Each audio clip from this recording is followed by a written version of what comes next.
Lost in the dark. It's not a good day to be a bad guy. What's up, metalheads? This is Wayne. And Michelle. And we are from the Michigan UFO Sightings and Paranormal Encounters podcast. And you are listening to Burton and Aaron on the Lost in the Dark podcast. Raise your horns.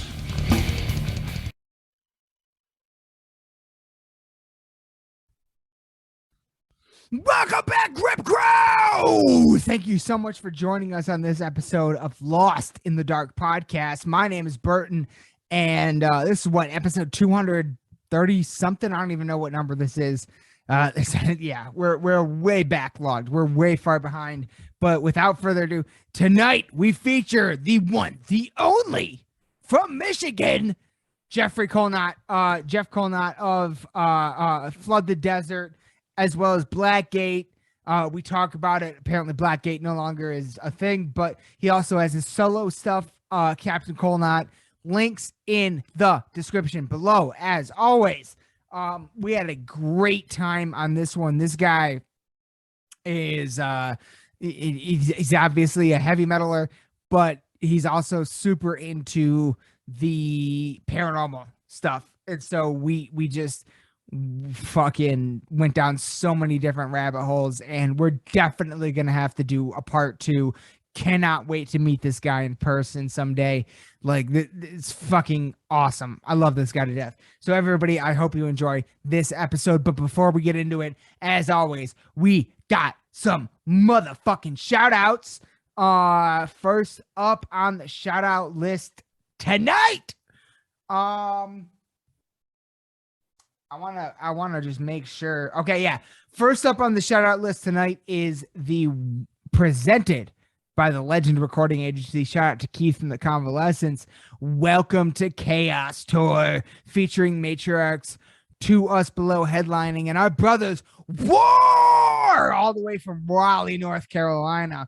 Fucking Lost in the Dark family right there. I love those guys to death. Cannot wait to see them again. The Welcome to Chaos Tour kicks off in Florida on April 15th, so real close to when this is airing, but it has 3 dates in Florida. Then we go up to South Carolina, Washington, D.C., Virginia, Pennsylvania, Ohio. Then our date on April 24th in Chesterfield, Michigan at the Diesel Concert Lounge. Then Indiana, Tennessee, Texas, and back to Florida. So everybody, if the Welcome to Chaos Tour is coming anywhere near you, please be sure to check it out. Of course, next up we got on Saturday, August 13th at the Layla Auditorium in Battle Creek, Michigan, we have the Michigan Metal Fest. The fucking Michigan Metal Fest, which features 30 plus bands and everything else you could imagine. Beer tents. It's a full-on festival. Food trucks, everything.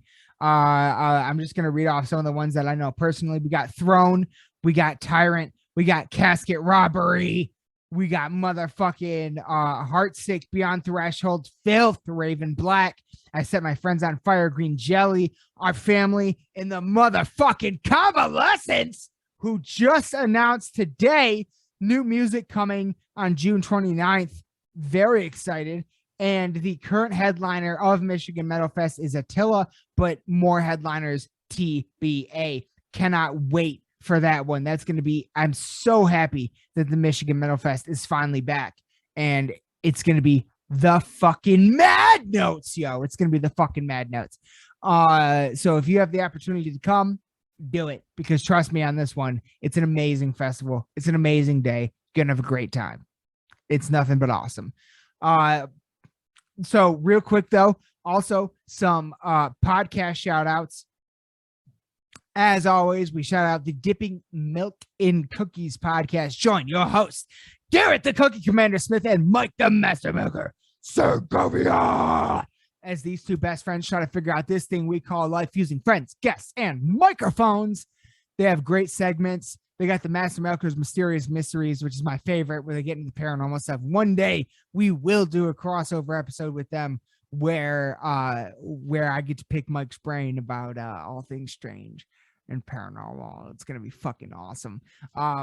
So everybody be sure. And also they just started a new podcast. Garrett, the Cookie Commander Smith, also the guitarist from the great Milwaukee, Wisconsin band Reflection of Flesh, just started a new podcast called Along the Ride. So everybody be sure to check that out as well. And last but never least, you heard them at the top of the episode, Wayne and Michelle from the Michigan UFO Sightings and Paranormal Encounters podcast, coming to you from the glacial dumping grounds known as the Michigan Basin. Wayne and Michelle are a Michigan-based husband and wife educator and podcasting duo that examine UFOs and other paranormal topics within Michigan and beyond after having their own paranormal experience in March of 2018. Topics include UFOs, the paranormal, conspiracy theories, ghosts, alternative history, the Michigan Dogman, Bigfoot, cryptids, and all things strange and paranormal. Wayne and Michelle are absolutely two of my favorite people that I've ever met through doing this podcast. Their podcast is amazing, and it's a gift that keeps on giving. Every single time they have a new guest on, it's a new rabbit hole for me that I dive down into every single time. I love their shit. So if you're into anything strange, woo, or paranormal, please be sure to check out all things Michigan UFO Sightings and Paranormal Encounters podcast. Without further ado, everyone, that's going to do it for the shout outs. Thank you so much for listening. Here we go. Buckle up. This is quite a great conversation. I can't wait for part 2 already. Here we are. Crip Crow! May I introduce to you Jeffrey Kollnot. Enjoy. Welcome back, everyone, to Lost in the Dark podcast. Tonight, I got with me Jeff Kollnot of, it's hard to, from Blackgate, from Flood the Desert, and your solo project, Captain Kollnot. Which one of those is are any of those your primary project, or are you just kind of evenly distributed throughout all of them? I would say Flood the Desert. Flood the Desert is the primary. The solo project is kind of a secondary, and Blackgate's more of a band I'm really proud of, but it's no longer together. Fair enough. Yeah. We'll get into it, but lots to be proud of there. Very good shit. And out of curiosity, because I kind of already at least halfway know the answer to this question. And I don't really normally ask people this, but how did you come across Lost in the Dark podcast? Wayne and Michelle's Michigan Paranormal and UFO podcast. Did I say that right? Michigan UFO Sightings and Paranormal Encounters podcast. Yes, that's how. And I got into, well, I've always liked the idea of UFOs, but I never really knew if any of it was legit or not. So I was just dug into sci-fi and whatnot. But about a year and a half ago, there was some pretty strong corroboration for it being a compelling, real subject. Because for me, I just didn't know. And I started delving into it. And they were one of the first podcasts that I found. And they had mentioned you. And it says, oh, it's metal and paranormal. So, oh, that's pretty fucking cool. Awesome. So I did some research, and that's how I found it out. And I sent you a song of a metal and paranormal track. So that's how I found out about it. Yep. The Orion track, I believe, was the first one. Yes. From Orion. Yeah. Yes. That's my jam. Yeah. Huge shout out to Wayne and Michelle. They, honestly, since I started doing podcasting, they are one of the first paranormal podcasts that I found that I actually really enjoyed. I found them on episode like 3 or 4. It was just a random like Facebook ad, and they had an episode about Dogman, which is like one of my big things. And so I started listening, and then on one of their episodes, they said, reach out to us. I was like, it's in your first 10 episodes. I'll reach out. We have since been guests on each other's podcasts multiple times. And I love them to death. They're wonderful people, and I love their story, and they're great people to have in the community. So I'm so happy. You are probably the first guest we've ever had on to have found us through another podcast. This is probably the first time that's ever happened. So it's really cool. I love it. And I gotta say, this is actually me losing my podcast virginity here. So no shit. This is your first podcast? My first podcast. Yeah. Oh, I am honored. I am honored, my Yeah. friend. Yeah. So I always like to ask. I got a few questions that I always like to ask people the first time they're on. Number one, because this is at the end of the day. Yes, we do paranormal stuff, but at the end of the day, it's a heavy metal podcast. So I have to. I always like to ask people. I'm fascinated because everybody has such different stories, and sometimes they relate. What are your heavy metal origins in a world where 90% of the population thinks that the music that we love is psychotic and doesn't make any sense? What got you into this style of music to begin with? It's kind of similar. I'm not comparing myself to him, but it's kind of similar to Ozzy, where he found a gateway band, which for him was the Beatles, and that kind of opened his realm. Yes, love Ozzy. Yeah, oh for sure, me too. And this is kind of an I'm not judgmental, but it's kind of an unpopular name in the metal world. But the first band I got into was U2 when I was 13. But then the guitar playing was a bit too minimalistic for me. I needed more grit. And as I turned older, I discovered Neil Young and Crazy Horse, a lot of fuzz, a lot of heavier overdriven tones, a lot of grittier stuff. And then I just kind of became more interested in the performance of what the electric guitar could do. And fortunately for me, I had an older brother that was already into a lot of the bands, some of the bands that we grew up to admire. And I got into a lot of his stuff, which obviously the Thrash Titans, but also Iced Earth, who knows what happens with them now because the deal with the whole Capitol business. Yeah. And I'm not going to get into political sides. I'm just saying that's a really heartbreaking thing for me because they were actually probably my favorite band for a good 20 years or so. Just the awesome rhythm guitar playing, the intricate picking. Yep. So it kind of it grew from rock and roll, and I needed more. And as I got older, I realized it was so cathartic and therapeutic it was beautiful too, but for the rough times of life, it carried you through those hard times again and again and fucking again, even as of the last year or so. It's been a beautiful godsend, whatever God is, Odin. It's that thing that's always, it seems to always be there for you. And that's very much what it is for me as well. It's just, it's just something that cathartic. Yes. It's very cathartic.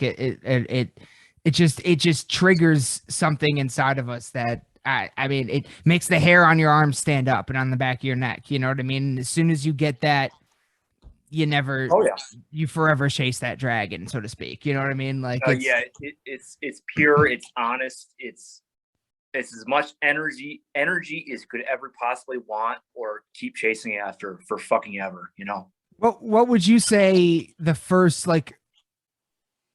classically, I guess we could say that. That's a weird word, but what would you say the first classically defined heavy metal band you got into was? It's kind of cool. Actually, it was Dio's solo band. Oh, yeah. 96, 97. He was touring on Angry Machines, and I was 14, and my mom almost didn't let me go. And wait. Keep going.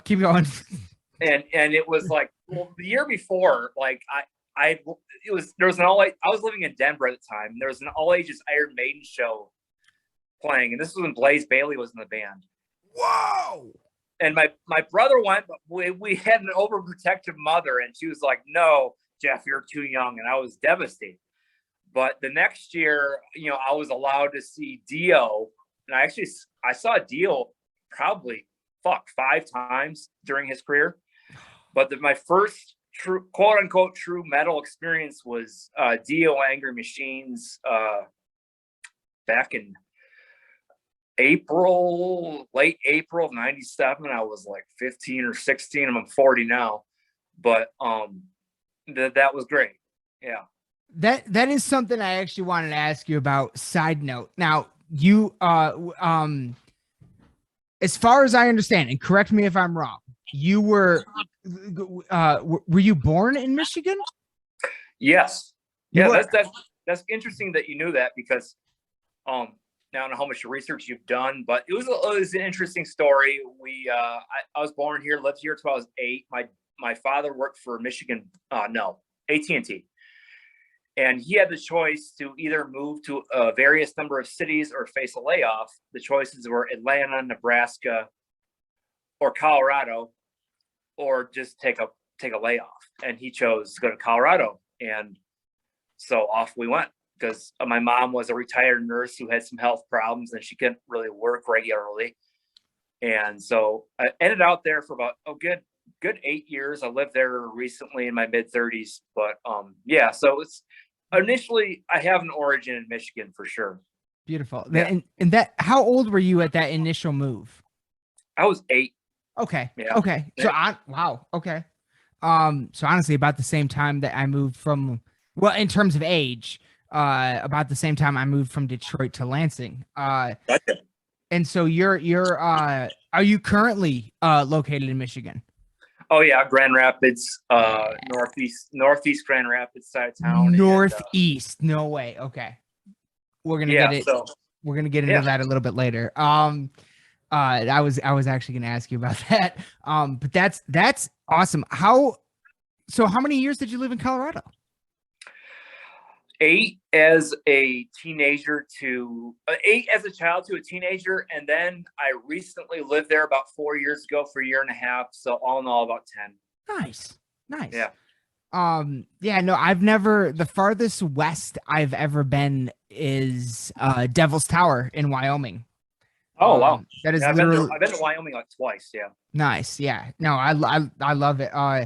It's the farthest west I've ever been. I've never made it to Colorado. However, my grandparents, they made a thing in their life to visit like all 50 states. And my grandmother to this day tells me Colorado is probably the most beautiful out of all of them that she's ever seen. So it's a place I've always wanted to visit for sure. Definitely, without going into too much detail and wasting too much time, if I could have made things work out there, all my life goals, I would have stayed out there. But Fair enough.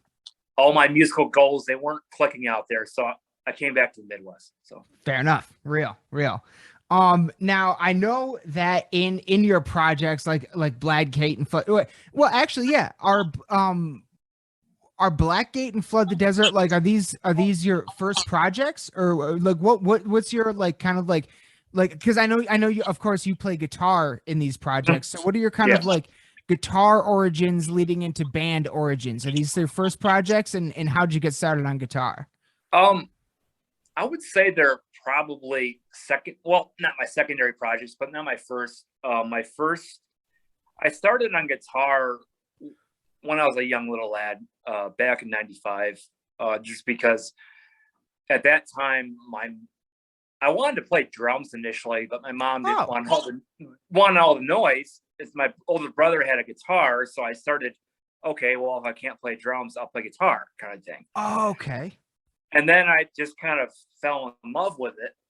And my first band was sort of an experimental hybrid called Raptor School, which was that's a great name. Yeah, it's teach yourself be a fucking dinosaur. Yeah, I love it. But what it was kind of avant-garde in the sense that it was heavy metal techniques and more major keys.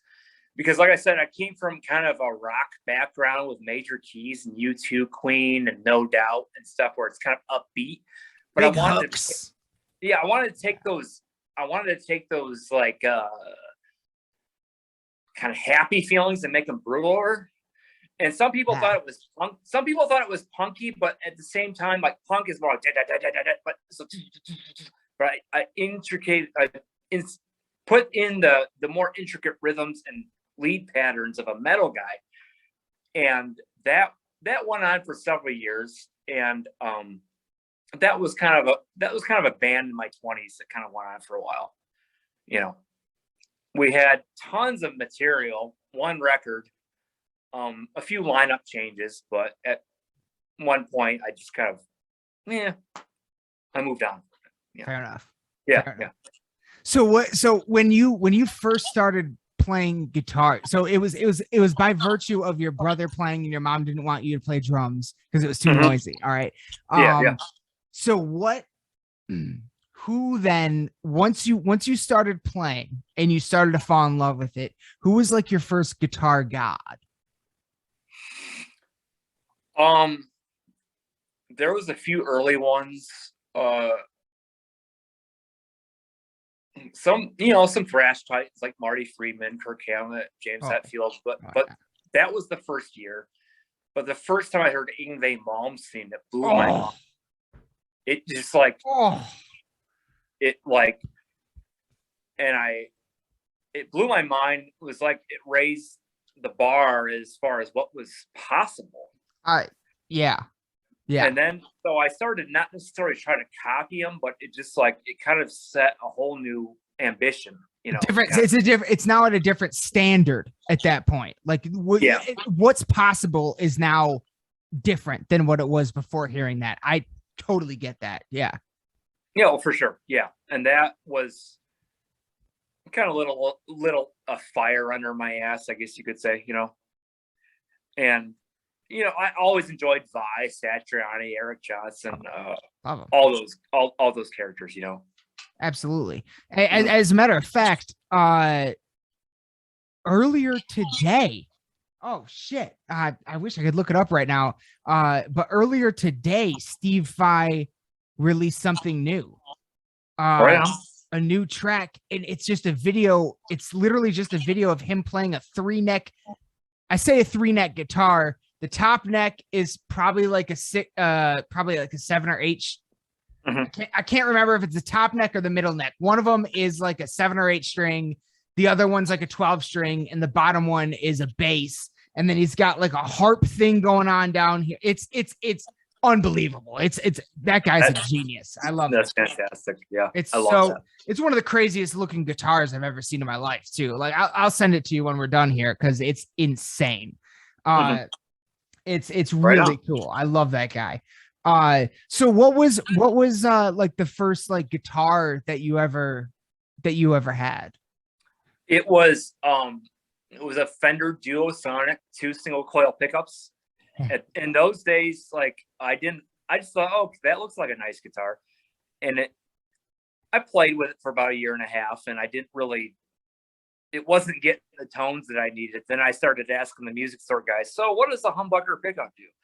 And they're like, well, a humbucker pickup is what everything cool you ever want to hear sounds like. Yeah.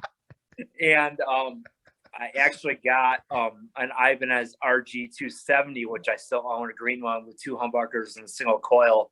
Oof. And that was kind of like it's a pretty decent guitar for a medium priced instrument. And that was kind of like my gateway to heaven, I guess you could say. Yeah.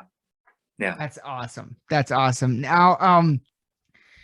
I mostly did this last year, but it's not too often that I get just guitar players on, because I play as well.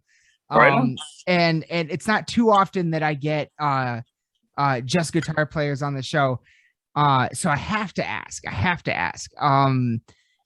Last year, we lost my personal guitar god, Alexi Laiho of Children of Bodom. And I'm curious, were you ever into Bodom? Did you ever get to see him live? Do you have anything there? I do have some stuff there. I am into Bodom, not as much as other artists, solely because there are so many artists I love that sometimes it's hard to find time for them all. Fair enough. But I did see them live some years ago with Black Label Society. And I don't know. I think it was 2013, 2014. They were support. There was an opening band. No, that was a different tour, but I saw Bodom with BLS and I really enjoyed it. And like, I love it, but it's just that like, there's so much fucking great shit out there just for me. Like I'm into other stuff. It's just hard to find time for it all. Do you remember where you saw that show? Was it in Michigan, first of all? Yeah, it was the Orbit Room in Grand Rapids. Son of a bitch. I might have been at that show. I think I was at that show actually. Do you know how? Thank old you. were? Thank you for oh God. It was some time ago. It was at least 7 or 8 years ago, at least. Yeah, no, yeah, I'm 32 right now. So 7 or 8. Yeah, I mean, put it this way, since 2008 or 9, I don't think I missed a Bodum show in Michigan. Yeah. So we were probably there. Yeah. And thank you, by the way, for remembering the Orbit Room. Not many people we get on the show know the Orbit Room. Now you're out there near Grand Rapids, so you know the intersection, the 20 Monroe Live, the Orbit Room, the Elevation. I know all those venues. And I've been well, and there's actually been some tribute projects that I didn't even mention. I play in an Iron Maiden tribute called Revelations. Oh, wow. I'm putting together a Megadeth tribute called Reckoning Day, which its debut gig will be in May in Cincinnati. Oh, shit. That's awesome.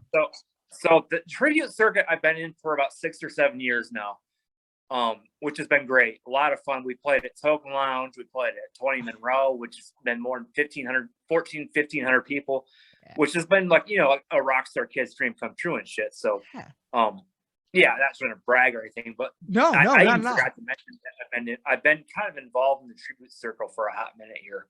No, that's really, I did not know that. That's really awesome. And honestly, that's something that I was going to touch on a little bit, in terms of your projects. So you said Flood the Desert is the one that's your primary right now. Yeah. It is. Yeah. Now Blackgate, though, I do want to at least touch on Blackgate for a minute, because my God, that album is so good. Oh, thank you. I've heard it. Oh my, it's so good top to bottom. It's such amazing, like, to me now I don't know if this is to me it's such an awesome take on like what could be, and we use these words as adjectives, not as pigeonholes here on Lost in the Dark, but it's very like a great take on American modern power metal in a lot of ways. Like, you don't get a lot of that. Yeah. Blackgate would often say power thrash. Power thrash. Yeah. And I really, really wish that band could have stayed together, but sometimes it comes down to politics. And fair enough.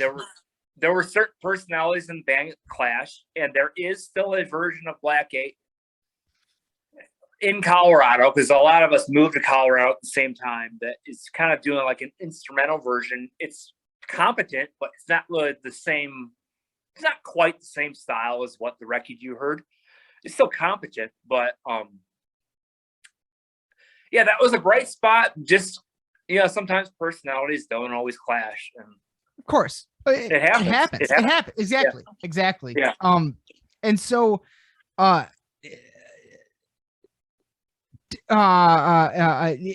that is something I've noticed heavily from listening to Blackgate and Flood the Desert and your solo stuff. There seems to be heavy presence of that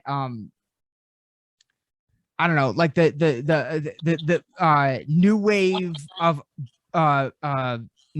British heavy metal influence in there, that like really driving power, guitar heavy, that in a lot of more mainstream, I say mainstream with big quotes, because no heavy metal is mainstream almost, besides Metallica. I mean, let's be real.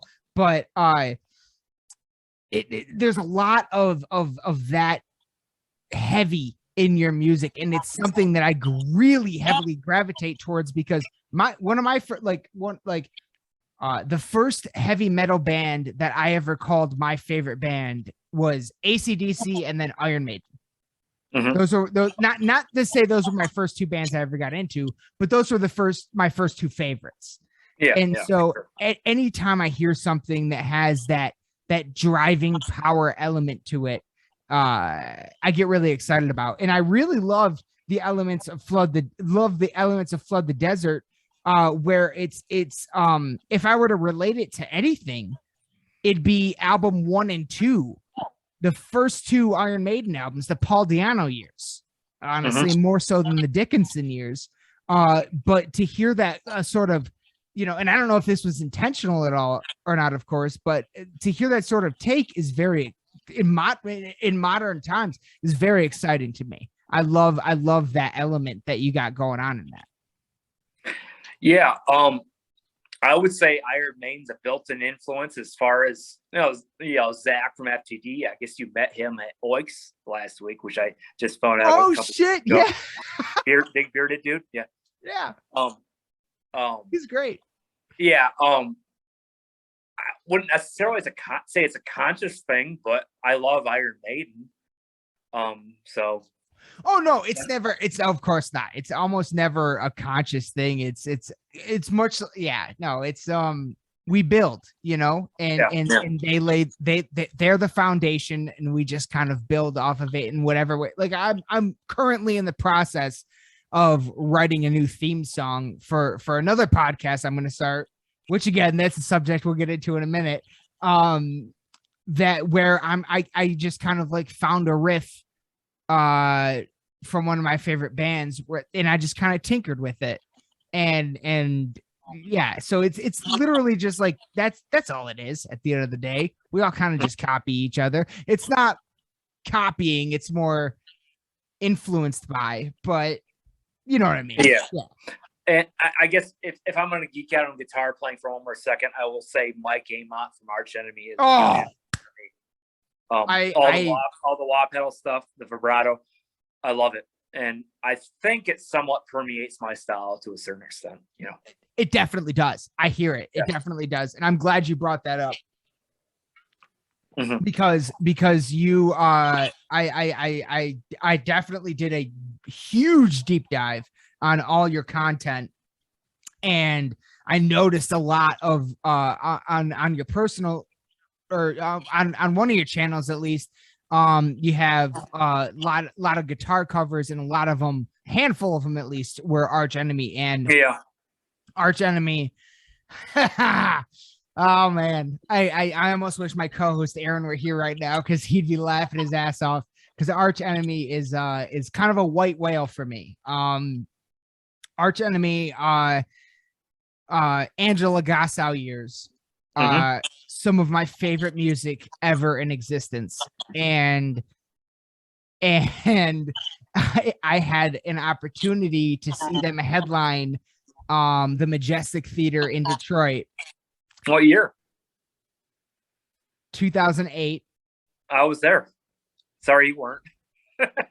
It happened to be the same night as my senior prom. Oh, okay, gotcha. And prom was dog shit. It was fucking terrible. It was a terrible night. I hate that memory, and I regret every single day, not because that was, as it turned out, that was my last opportunity seeing Angela Gassau fronted Arch Enemy. If it makes you feel any better, I was there. I was there for the concert, but I was there meeting a crappy woman I met from MySpace that lived in Warren, and she treated me like crap. So I just rocked out to the music the whole night. So. All right. Well, so it was kind of a shared misery there. That's awesome. But no, like, but then even funnier. So once Angela left, I was a little hesitant to get into Elisa. But then years later, I really did. I think Elisa's a great vocalist, and right before. Yeah, I think it was right before pandemic. Arch Enemy announced a tour that was going to come to the Machine Shop in Flint, and I bought a ticket for it, and it was the year before pandemic. It was the year before pandemic, and it got canceled. and they said they'd come back, and the pandemic happened, and now they're never coming. Like, they still haven't had a Michigan. So I've still never seen Arch Enemy to this day. Oh, They're just my white whale. Like, damn, that sucks. I mean, I'm not trying to brag, but I've seen him like 5-6 times. I hope he gets to. Did you? My first, yeah, what was I the saw first him time? at Ozfest 04, and I saw him at Milwaukee Metal Fest 02 when I was just a little young lad. Oh my god. That was right when Wages of Sin came out. And, Oh. Dial was also there. And I noticed you did the fucking guitar cover of Ravenous, which is one of my favorite favorite tracks of all time. I loved that one. Yeah, no, it's good shit. It's good shit, for sure.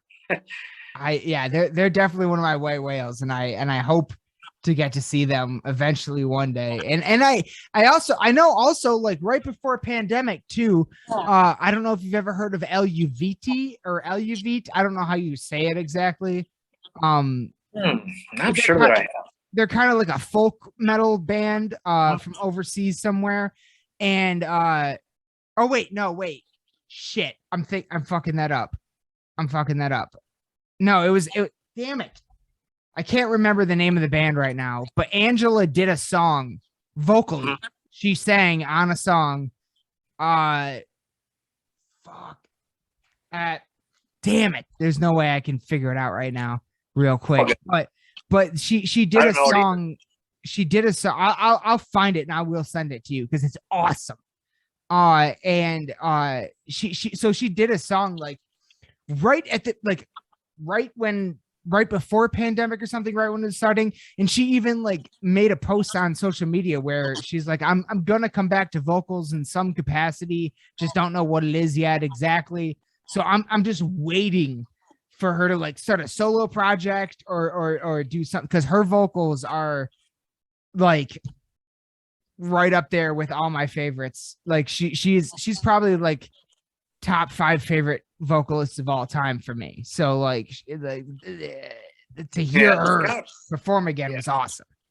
I don't know if she's really doing much now. Well, she's the manager of Arch Enemy. Yeah. As far as vocals, it's not. Yeah. It's pretty minimal.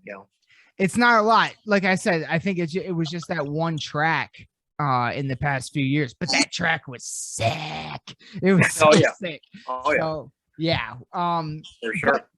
But anyway, we nerded out there for a minute. Getting off of Arch Enemy though. So in terms of so this is something I always like to ask people. Playing shows or going to shows. Now you just said you went to Ozfest 04. That's insane to me. That's amazing. Like the only Ozfest I ever had the opportunity to go to was the free one in 2008. You bought the record and you got to go to it. Was that the deal? Yep. Yeah. Basically, yeah. And it was to this day one of the greatest shows I've ever seen in my life. Oh shit. Well, it used to be. I used to have a bunch of T-shirts up in the studio, and that was one of them. So in terms of shows you've seen and shows you've played, what are some of the coolest and craziest experiences you've ever had? Actually, I was just a teenager, but I saw Fear Factory on the Obsolete tour when I was 17. Holy shit. And it's so interesting that System of a Down was opening for them. And nobody knew who the fuck they were. Were you in Michigan? I was in Colorado. Okay. And I didn't give 2 shits about System of a Down at the time. I was real kind of metal elitist asshole at the time. But as we all are when we're young. Yeah, I love fucking Fear Factory, but that was a great one. And I saw Iced Earth on the Something Wicked tour about a month later, and that was insane. With Jag Panzer, and I can't remember. You saw Jag Panzer, dude? Yeah, I saw Jag Panzer. Chris Broderick before he was in Megadeth. Yeah, Chris Broderick before he was in Megadeth. Yeah. Oh my god, that's awesome. And then in 2000 I saw Pantera on their last tour. Reinventing the Steel before 9/11 happened. That was actually in Michigan at the Deltaplex. I was 19 at the time. Soulfly Morbid Angel, and I can't remember the other supporting act, but we were second row. And actually, my current girlfriend that we weren't together at the time was there with another dude that night. And it was rowdy as shit. Like, constant mosh pits, crowd surfing, not to get too dirty, but I saw my first girl flash her top at people and stuff and all that stuff. And my brother got knocked to the ground by a rowdy, rude woman. And it was pandemonium. And I was in front of Rex mostly, but Dimebag came over a couple of times, I still remember a good part of the set list. Obviously, you can look it up online, but and actually, of course, those are great. But and the Arch Enemy ones are always good too. But there's a great Pantera tribute from, I think it's Georgia or Alabama, called the fucking Pantera cover band, and they played 20 Monroe about a year and a half ago, and they were. It's not the real thing, but as far as tributes, it was spot on. The sound was perfect. They nailed it, and everybody had a wonderful time. So even though they were a tribute band, it was one of the top 10 concerts of my life. And I've been lucky enough to see all three incarnations of Van Halen too. So that's been a fucking godsend. Gary Cherone, Hagar, and then Roth in 07. Wow. So I guess I'm lucky with all that, Very, very. Yeah. I mean, yeah. You got about roughly 10 years on me, and well, 8 years, yeah. 8 years, yeah. And so, like, that's incredible. That's incredible, because typically you start going to concerts at around 14, 15, 16, somewhere in there, and so it's just the way things line up. But and my first concert wasn't even metal, was Bob Seger. Oh fuck yeah, I love Bob Seger in Colorado. I was 14. Colorado?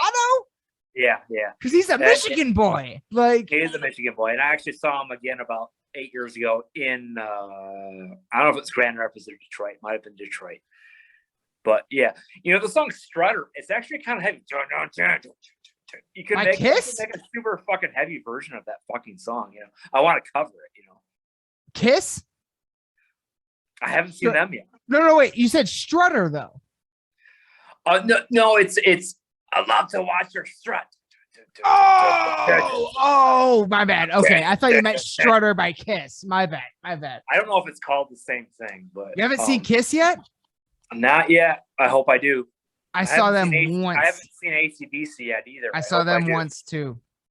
Seen Sabbath 05, and that was great. But no. The only time, and I'll give this one to you. The only time I ever the only time I was ever graced by the presence of Ronnie James Dio was one of my first concerts. It was back, I couldn't even tell you what year, before 2010, I'm sure.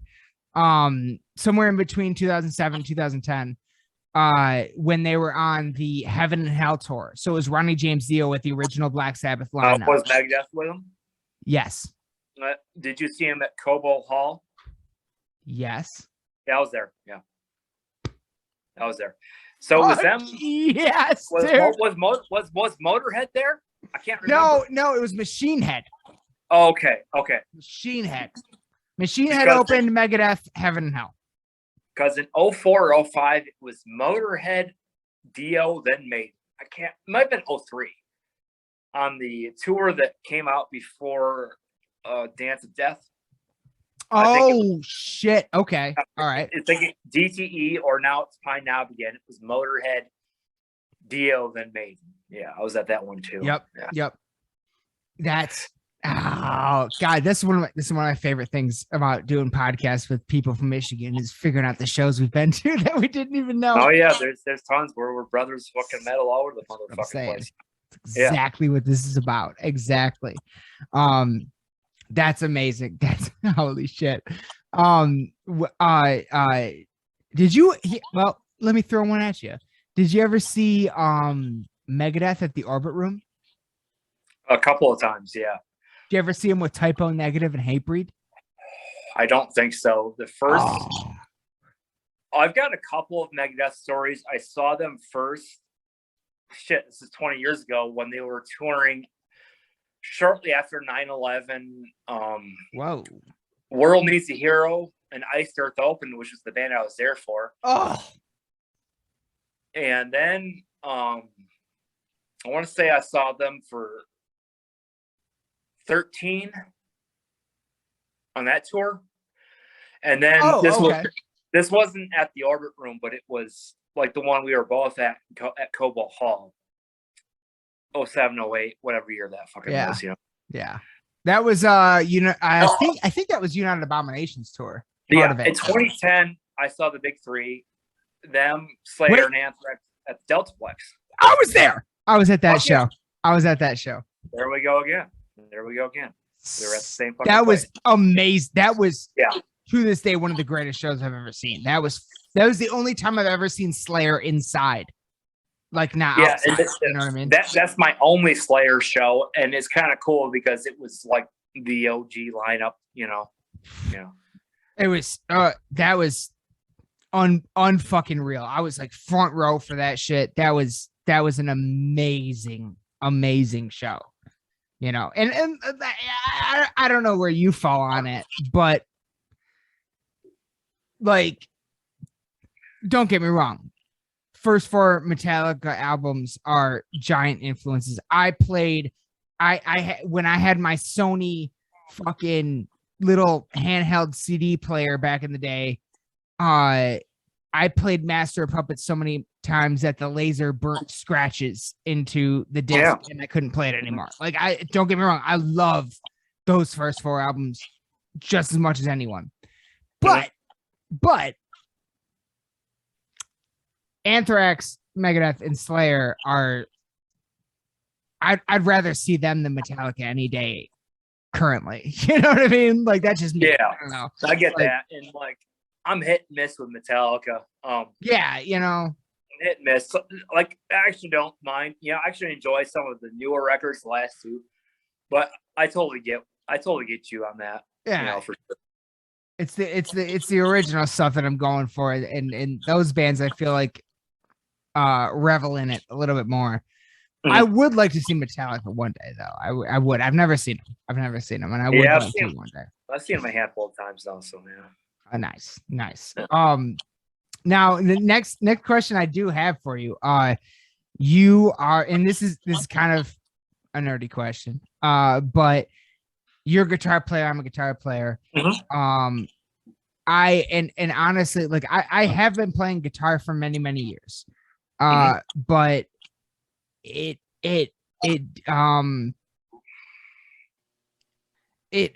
kind of stopped for a while.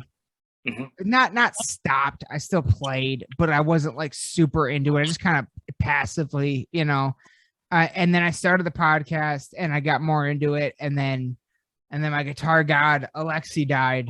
And that just like launched me into it in a way that I've an obsession that I've never like been this obsessed with before. So I'm curious. I always like to ask people about gear. Like, what's your like favorite guitars to play? What's your brands?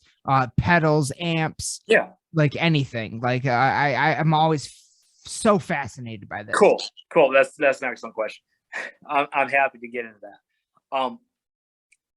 Initially, even somewhat still to this day, I was 15 the first time I played a 5150 combo. Woo. And at that time it was like heaven in my ears. And it was like the most badass thing I ever heard. And I loved it. And I think those amps have more or less been pretty much consistent for me anyway throughout the years.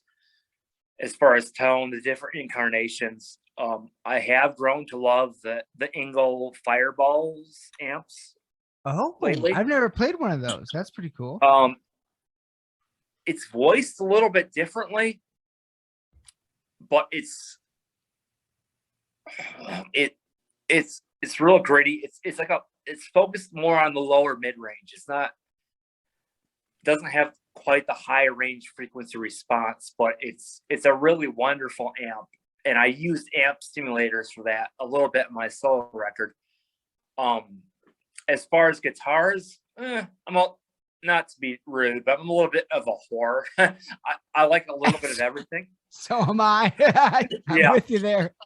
Back early days, it was Ibanez. And I got a few Fenders for clean tones, and then some Deans. I got a handful of Deans that I actually can show you some if you want the background. Well, I would love that. You know, you don't have to or anything, but I would love that. But I did notice that you used a dime bag for the Pantera covers on your channel. Oh yeah, probably. Wow. Oh my Yeah. God, that is sex on a stick right there. That's a dime stealth. I got 3 Deans. I got a dime stealth. I got an Explosion Razorback, and I got the Barbie Undriven. Oh my God. Which you can't really see that well. Hang on. So it's shitty photography. Oh no, you're fine. You're fine. This is good, actually. But lately, the last 9 years, I've been kind of a Schecter boy. I love Schecter. What kind of converted me was there's a music store in Grand Haven. I can't remember the name of it now. That I was living out there at the time that had built-in sustainers, and I started fucking with it, and I kind of fell in love. And especially on the flooded death material, you can kind of hear that all over the place where I hit high harmonic low and you just hold the note, just the vibrato. Yeah. And it'll hold it for up to 4 hours, depending on how long the battery lasts. Holy shit. I heard Eddie Van Halen do that kind of stuff before, and I thought it was just his magic with tap harmonics or whatever. But no, he actually had a sustainer. And so I've been kind of a Schecter dude, and I appreciate all different kinds. But for me, I've got 4 Schecters, and that's kind of what's worked for the last almost 10 years now, you know. I'm a huge fan of Schecters. Matter of fact, when I was shopping for one of my last guitars, I almost ended up with a Hellraiser. I just there was one at my Guitar Center that was just gorgeous and it played really well, and I almost got it. I didn't, but one day I will end up with one. Those are phenomenal guitars. If you wanted to give me a place to geek out, my 7-string I actually got tattooed on my arm. It's a Banshee Elite 7 FRS. Rising out of a ruined city. It represents music rising from the shit of the world into the sunrise and all that. It's like a half sleep. But that's like the main guitar. It's got a sustainer down here, tremolo and all that stuff. But that's my passion for Schecter, I guess you could say, you know. That's fucking awesome. No, I call them Sheckies. I love Schecters. Yeah. So it served me well. Yeah. No, they are phenomenal instruments. What do you like to play? Well, for a long time, I played a PRS Santana. I actually had one 12 years ago. Yeah. Nice. Yeah, no, it was a solid guitar. That was kind of, well, my first one was, like a starter pack Fender. That came with an amp and everything, you know what I mean? One of those starter pack things. But then I got a PRS Santana. And then I got then I immediately, being so influenced by the likes of Alexi and Randy Rhoads, I got the next one was a Crimson Swirl Jackson RR3 Randy Rhoads 3. Those are hard to find. That's great. Yeah, that was one that I like. It was one of those ones that I saw in Guitar Center when I was a kid, and I was like, I have to have that one day, and eventually I got it. And then since then, it's been pretty much LTD Alexis. And they've I mean, God, it's butter. It's just so they feel so good to play. I love them. But yeah, so pretty much like lots of the Randy Rhoads style V's is mostly my style, is what I prefer. But having said that, I absolutely have full intention on owning a Razorback one day. I need a Dimebag guitar because Dimebag is another one of my all-time favorite guitarists. One day I will own a Dimebag for sure. It'll happen. Yeah, I believe. yeah. It's just one of those. It's a matter of respect. You know what I mean? It's a matter of respect. Like, you gotta respect. You know, and these are. I mean, God, the influence that they have had on us is insane. It's so you got to fucking pay ode to the gods, right? Oh, you always do. Yeah, for sure. So any okay. What okay. Have you played like how many shows have you like played live? Have you do you play live a lot? Like yeah, I mean, I don't know what a lot is. I'm not like it's not like I've done the World Slavery Tour that Iron Maiden did, but well, no one has. Come on. In the last couple of months, FTD's played 5 or 6 shows, which is good, being that we're rising out of the pandemic. Yes. Is that mostly Grand Rapids area? Actually, no. We've hit Flint, we've hit Lansing, we've hit Hamtramck. Which Hamtramck was where in Lansing? What's that? Where in Lansing? Avenue. No shit. About a month ago. Fuck! I'm so sorry I missed you. Yeah. God damn it. And I'm kind of crappy with band names. There's a lot of new bands that have popped up since the pandemic, but there was a really doomy band, super down tuned, and a lot of people can't remember the name. Iron Mountain? Could have been. They're one of the most doomy bands that play that venue on a regular basis. So that's why I love them. I think they're really, like, in terms of doom metal, they're really good. Like, sure, it probably could have been, but we played in Rubbles at Mount Pleasant, which was a great show with they're from Flint. Oh fuck, I should know their name. It's not King, is it? No, it's shit. I can't remember that. See, there's just too much knowledge floating around my brain. I can't figure it all out. It's all good. It's all good. Yeah, we'll figure it out later. Yeah. But it's been a few Grand Rapids and a few of Mid and a few of Eastern Michigan, which I'm going to kind of go on a gushing little rant here of Mid and Eastern, well, just kind of Michigan metal. You got this kind of, when you go to you play these shows, you got what I call wonderful Michigan metal grit, where people are just authentic and badass and real, and you get people asking to play more songs, and it's just great. I'm just kind of flying the flag for the people in our region. And I'm sure other people have great fucking experiences in their regions too. But of course. Yeah, I even have some lyrics called Michigan Metal Grit that talks about these wonderful fucking experiences you have in these central and eastern towns where it's just the most badass shit you've ever fucking seen, you know? I've had that recently. And that makes me feel like we are cut from the same cloth. We are some kind of kin, because if you go to our Instagram and look at our little fucking thing underneath the profile picture, in there we have hashtag Pure Michigan Black Metal. You know, like it's all that's a big thing for us is promoting the Michigan sound. And you know, one band that I'm a gigantic fan of, that I think was one of the first ones to really put a name to it, was Battlecross. Oh yeah. And they coined the term blue collar metal.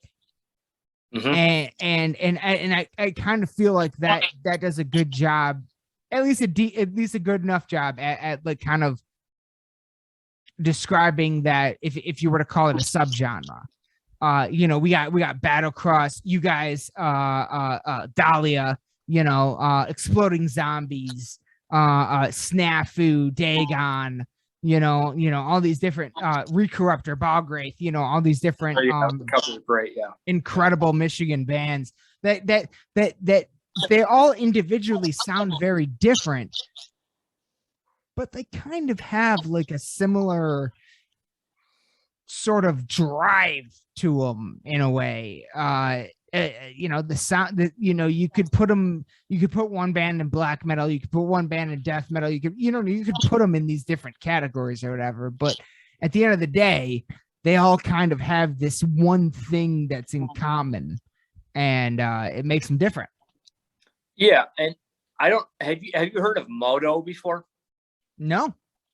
They are a Grand Rapids band that's more of on like Eddie Van Halen's side of hard rock, but it's not as brutal, but it's well-crafted songs, brilliant fucking guitar playing. So it's more of, that kind of late 70s, early 80s, but kind of, if you're into that, brilliant guitar playing kind of deal, that's another good band. Modo? Moto.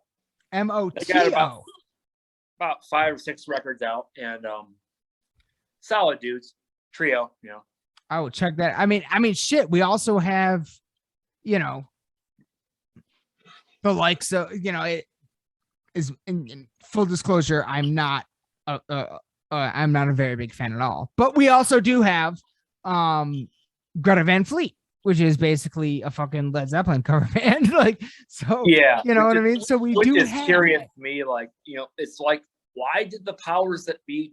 And I'm not trying to be a dick, but why did the powers that be say, okay, let's grant a Led Zeppelin cover band the power to the masses, but all these other ones, no, it's so interesting. It's weird.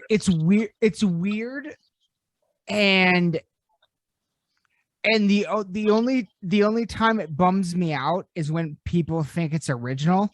But if you know that it's heavily influenced by this previous thing, and you're like, this is still cool. Like for us, imagine if a band were to come out today that sounded a lot like Iron Maiden, but got as big as they did. Like, I would be excited about that. Like, I'd be like, fuck yeah, like metal's getting, you know what I mean? Like it's getting there. Like it's back up again. So I'm not mad at them for sounding that way. And I think to sound that way, you have to be very talented. I recognize that, but it's for sure. It is and I guess there's some weird shit going on with them now or whatever, but I don't want to be like a bringer of negativity. No, never. I would say that they probably deserve more acclaim than some of Michigan's other exports in the last 10 or 15 years. That's just my 2 cents as far as bands have gotten big. Yeah. That's my personal opinion, Bands from Michigan though? Oh yeah, there's bands that have hit big for Michigan in the last couple of decades that I don't. I'm not going to talk shit on a podcast. Fair enough. And you know what? We never do here. Like that's not. Yeah. So it's just like I think they're better than some. That's all I'll say. But, fair enough. That's okay. Yeah. Perfect. Fair enough. Yeah. Now, kind of change. One more thing before we change gears. One big thing I have to ask you about on your solo stuff, going back all the way to the beginning of the conversation where you, the first track you sent me was the Orion song. What's it called again? Exodus from Orion, which is of course about, has some paranormal topics involved. That song features a certain vocalist. Yeah. Stu Block, correct? Yeah. From correct. Originally, or well, not originally, but of Ice Earth at some point in time. Yeah, Ice Earth Into Eternity. Yeah.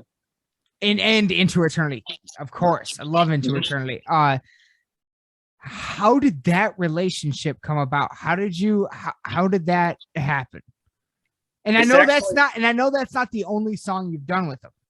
Yeah, actually, it was somewhat more straightforward than most people think. I followed his Facebook, and it was early 2021, and he posted an ad. Hey, I'm looking for session work. Email me. I'm like, fuck, that sounds like a great opportunity. So I emailed him. We bartered out a price, and it was kind of up to me to send him a song that wasn't totally shit. And we worked out a price, and then he was very professional, but he was basically kind of a hired gun. And he's done that for probably, I don't know how many artists, but many artists since then. There's been other dudes and other people that have done that. And I was willing to shell out the cash. I was like, I have to fucking do this. I have to do it because this is like a once in a lifetime opportunity, you know? And I wrote the lyrics. I wrote the vocal lines. I gave him a scratch track, and he kind of did his own little kind of takes on it. And he's going to do one more track on that record. And it's going to be called the Future Human EP, which will be out by this summer. There's 3 of the 4 tracks are done. One's an instrumental and 3 vocal tracks. And so it's basically, it was kind of a business thing, but he's been super professional. And yeah, that's kind of how it played out. So the Orion song is part of a bigger project? It's part of a 4-song EP. Yeah. No shit. Okay. Yeah. Oh wow. At first the EP was meant to be an instrumental thing. I don't know if you've heard the song Natural Sonic Alliance, because I was originally going to do an instrumental EP where it had a bunch of shred shit to show off, oh, blah, blah, blah, this kind of audition for other bands and whatnot. But it was when I saw that he was asking, hey, I'm looking for session work, you know, if you want to hire me for a song, which he's still doing, I was like, okay, let's do this. And it kind of blossomed from there, and he was on another track, and he's going to be on one more track after that. That's fucking awesome. And I'm happy with the results. I don't know if everybody else is, but man, no, the track is fantastic. Links in the description below, by the way, for everybody else. Links to all your stuff in the description below. When this finally drops. That is amazing. I just had to, because honestly, like, of course, Stu Block, you know, I know him from Iced Earth. I'm a gigantic Iced Earth fan. I love Iced Earth. And when you first sent that to me, that's kind of how we first started communicating. I was like, holy shit, like this is insane. And did you like the track? I love the track. And we will get into it right now. Actually, we will dive into that because we are probably we're going.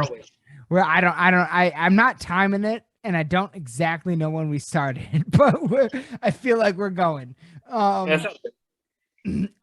So of course now that track, the lyrical theme it has a very specific theme. Oh yeah. And that theme involves paranormal things in general. And now normally I say, like, I just kind of, it's just kind of a last question to ask at the end of an interview or a podcast or whatever. Have you ever had a paranormal experience or whatever? But you are into this shit just as much. I feel like just as much as I am. Oh yeah, we should go on, as I call, ghost hunts together, as I call it. Something else. Yeah. Oh, we're gonna get into that. But you have a channel on YouTube called Jeff's UAP and Paranormal Pontifications. Yeah. And you got a few videos up on there, which I've watched all of. And Thanks. uh, I have to add, so we're obviously about to get into the paranormal stuff. I'm curious. I've never actually asked anyone this before. What are your like kind of like paranormal origins? How did you even get into the realm of the paranormal? Okay. Yeah, fair enough. I've always liked the idea of it, but I didn't have enough conclusive proof to know that it was real. So I kind of delved into sci-fi and alien movies and Star Trek and all that. The first thing that caught my attention was Joe Rogan interviewing David Fravor, and I don't know if you're familiar with that, David Fravor. Very. I've seen all of their interviews. Yes. And Bob Lazar, and yes. it kind of piqued my interest. And this was maybe a little bit before the pandemic got out of control. So it really caught my interest, and I kind of got in. I started just Googling and YouTubing the shit out of this stuff. And I came across. Go on. Sorry. I was going to say, is that how you found the Michigan UFO sightings podcast? Uh-huh. Oh, yeah. But there was a local interview in Las Vegas, Nevada, with a former USAF weather observer in the mid-'60s named Charles James Hall. He worked at Nellis Air Force Base, and he gave some testimony about how in the mid-'60s he worked with not Area 51, but Area 53 and Area 54, which is kind of U.S. property as kind of an embassy for what he called aliens, but they're actually future lineage human beings, and we can get into that if we have time. And he got to know these people for 2 years, and he was kind of the test human. And the stuff he mentioned was so fucking bizarre and strange, I knew he couldn't have made it up. And so it sent me down the rabbit hole. I started researching all this stuff, and I got into an author by the name of Ryan Musgrave Evans, which he wrote this book, Children of Orion, Finding the Cryptoterrestrials. He's been a lifelong experiencer.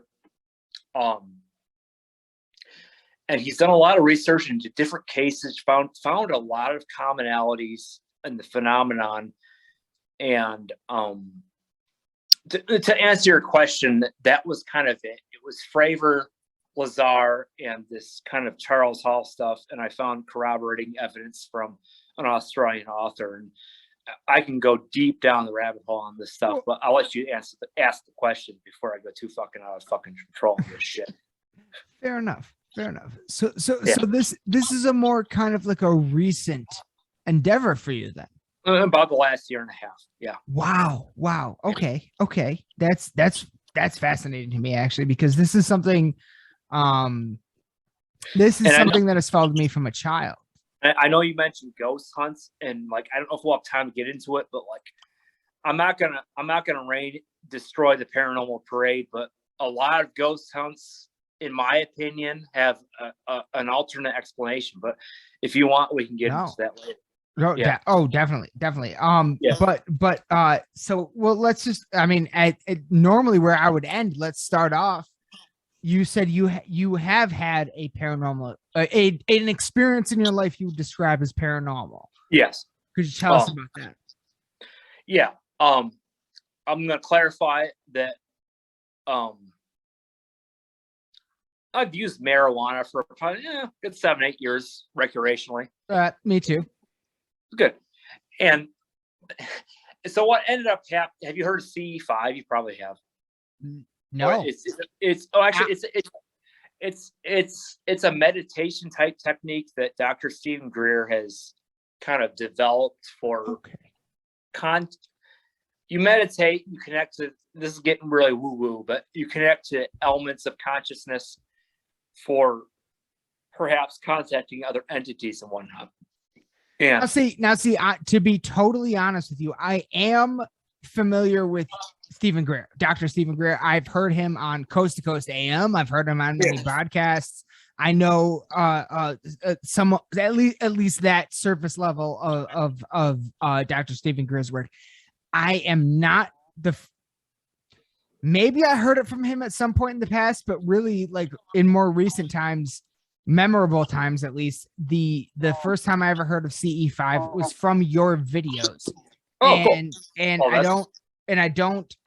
I don't totally know. I understand it's a form of meditation, but that's as far as I understand it. Well, it's essentially a form of meditation that I'm getting, like I said, I'm getting woo-woo. That's fine. It connects you to the consciousness of all the universe and lets you kind of communicate. So Stephen Greer would often say, okay, if you're trying to contact aliens, you got to kind of trajectory your position, meaning, can you picture your neighborhood kind of in your mind once you've achieved kind of an empty mind state, consciousness state? Zoom in and zoom out from your solar system, try to zoom out into outer space, blah, blah, zoom in and zoom out as kind of a vectoring type deal. And his whole thing was just call out to the universe, call out to anybody that's listening. But for me, all the research I've done on the Magina, which is one, and this, like I said, it's a loaded subject, but it's one of the 4 future lineage human beings that are currently interacting with Earth. There's only like 2 that are really still interacting with us. Like I said, people might think I'm crazy, but I'm not. If I'm crazy, I'm having a great time. But they zoom, and you zoom in, you zoom out, and you kind of vector your position. And for me, when I did it, it wasn't, I didn't want to contact just anyone. I wanted to contact the people that wear these suits, the 8 to 9 foot shadow foot beings, chalk white skin that live 800 years. That's another subject for another time. But I had mentioned, good evening to the Magina. I would like to initiate a friendly conversation, etc. So I did this for less than 5 minutes.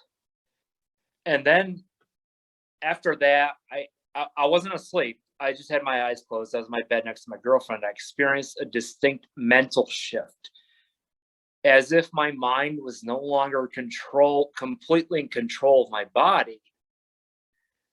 And this, like I said, I had some marijuana, and marijuana causes a little bit of paranoia on occasion.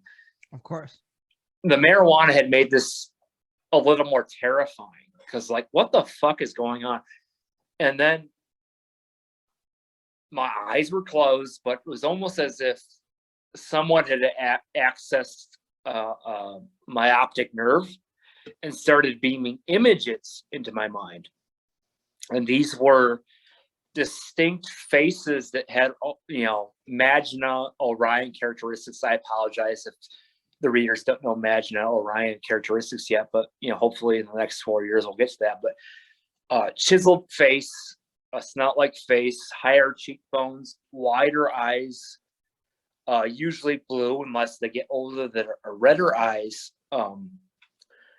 usually thin blonde, translucent hair. Sometimes they actually wear wigs so they can, and put makeup on so they can blend into society. So it was almost like 5 or 6 of these faces. It was almost like an introduction, like a calling card.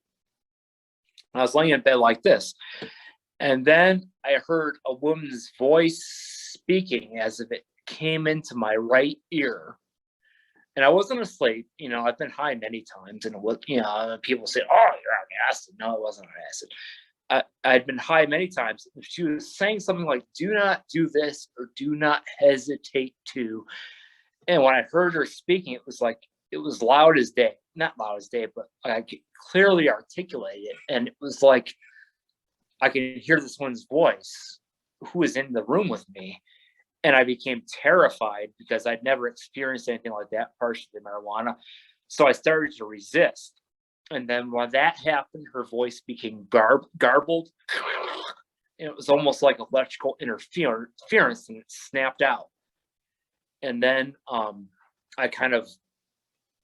was able to open my eyes, and I was still in my bed. And I became terrified that I wasn't alone and they would start levitating me from bed, because I do know that from the author of this book and several other experiencers, on occasion, well, not on occasion, they sometimes do levitate people from their bed. You can look at the paranormal channels on YouTube, Slap Tam, Nuke's Top 5, Depths of Despair. Sometimes you see people being lifted from their fucking bed with nothing. Yeah, people argue, oh, it's CGI. But that almost happened to me. And that's my first paranormal experience. I hope and have more, even though I'm fucking terrified of it. But yeah, that's kind of where we stand on that. Okay. Sorry. Bit of no. That was fascinating. There it is. Have you ever heard of someone, an individual, called Edgar Casey? Not yet. What's the deal with that? I would look that up if I were you, because that kind of, in some ways, sounds similar to what you're describing. Edgar Casey was an individual that existed, I believe, somewhere on the East Coast of the United States, maybe Pennsylvania, somewhere around there, in like the 1920s. So not that long ago at all. Very recently. Mm-hmm. This individual, now I discovered this guy, maybe 10, 15 years ago, back when I was living at my parents' house or whatever. And I never, for whatever reason, I never wanted to sleep in my room. I always wanted to sleep on the couch, and watch TV while I fell asleep. And I would gravitate towards the History Channel. And one night they had a show on about like oracles. Mm-hmm. And they showed the two of these ancient oracles or whatever, and then Edgar Casey. And this guy, all 100% documented. This is all very well documented. What he was able to do was he'd go like into like a meditative state, and then be able to leave his body and go out into like space and interact with some sort of non-physical entity. And he'd be able to basically ask it any question, and it would give him the answer. It got to the point, you know, everybody says like with psychics or you know, anything like this, they go, oh, well, then why don't they just know the lottery numbers? You know what I mean? Like, this guy actually did that. Mm-hmm. This guy actually gave people fucking like lottery numbers and shit like that to where they were become wealthy. And like this guy actually did that shit. Like, this is the real fucking one. And it got to the point where so many people were coming to him, he started getting such severe migraines and nosebleeds and stuff like that he had to stop doing it. But the thing about him that was always fascinating to me was that he said, I'm not special. Like, every single human being has the ability to do this. Yeah. It's just a matter of figuring it out. And so that always, his case, and the case of Edgar Casey, always has fascinated me because it's so well documented. You know what I mean? Like, I am so fascinated by the paranormal. I've had quite a few paranormal experiences myself. I'd love to hear about them when we get the time, you know. But yet I am still a bit of a skeptic. I haven't had that experience where I'm like, oh, this shit is real yet. You know what I mean? I'm still searching. So, Gotcha. but no, I mean, yeah, no, okay. So yeah, let's, so that's kind of your, paranormal background, I guess we could say. And it's led you to the point where you've actually started a channel on YouTube where you do videos. So it's clearly a significant passion. Yeah, I actually, you know, I had the experience a little bit after I started the channel, slightly after I had the channel. Right. But yeah, for sure. Yeah. I guess they kind of coincide. Yeah, for sure. And now to get back to something we talked about earlier, you said you're in the northeast region of the Grand Rapids, Michigan, correct? That's correct. Yeah. So have you ever heard of Reed City? Sounds vaguely familiar. It's I guess you could say it's the northeast region of Grand Rapids, but about probably like I honestly have no idea, like 60 to 80 miles north on the outer edge of the Manistee National Forest. I assume you know. Okay, yeah, that's a little bit north. Yeah. Okay. Now before we get into everything else, I have to ask, the Reed City and the Manistee National Forest are hotbeds for cryptid sightings. Where do you fall on cryptids in general? Where do you fall on like Bigfoot, Dogman? Have you ever heard of Dogman? Oh yeah, I have. Yeah. I believe cryptids. Oh, this is my 2 cents, obviously. They are a product of magna habitations, which magna have. Sorry, I'm going down the rabbit hole here. Have holographic technologies to project, say, Bigfoot or these type of sightings. And your basic cryptid sightings, I guess it would depend on what you're talking about. If you're talking about a tall, pale being, 7-8 feet tall, running across all fours of the road. I guess when I personally say cryptids, I mean Bigfoot, Dogman, Chupacabra, Mothman, these sort of. Oh yeah, no, Mothman is actually now that I can pull up all the pages of this book, Mothman is actually similar to what we call a boa suit. And these beings have so a boa suit is anti-gravity, telepathy, intangibility, cloaking.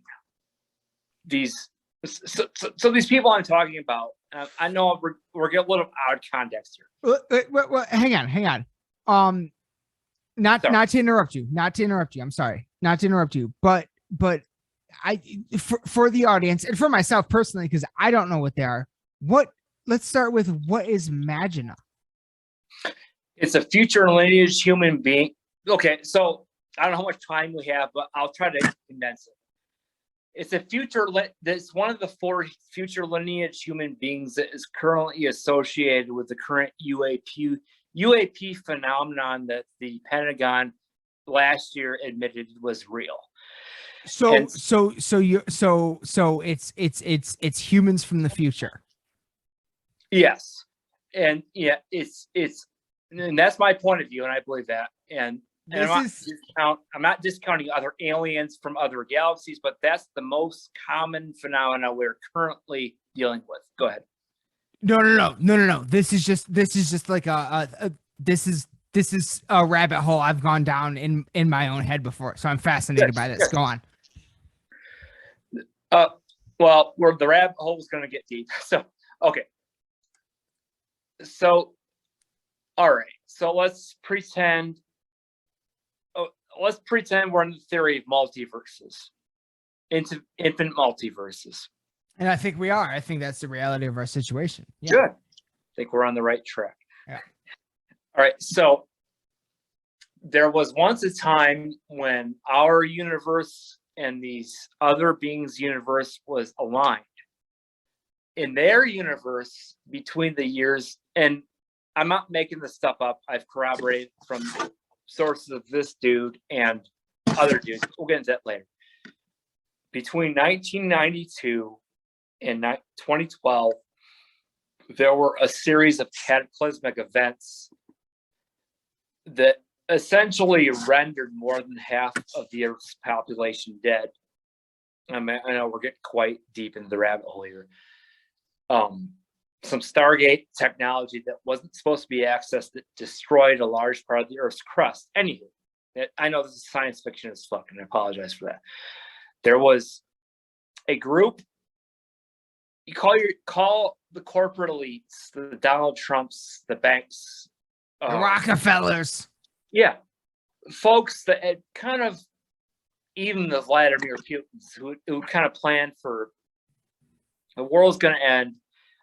I don't know if you played Fallout at all.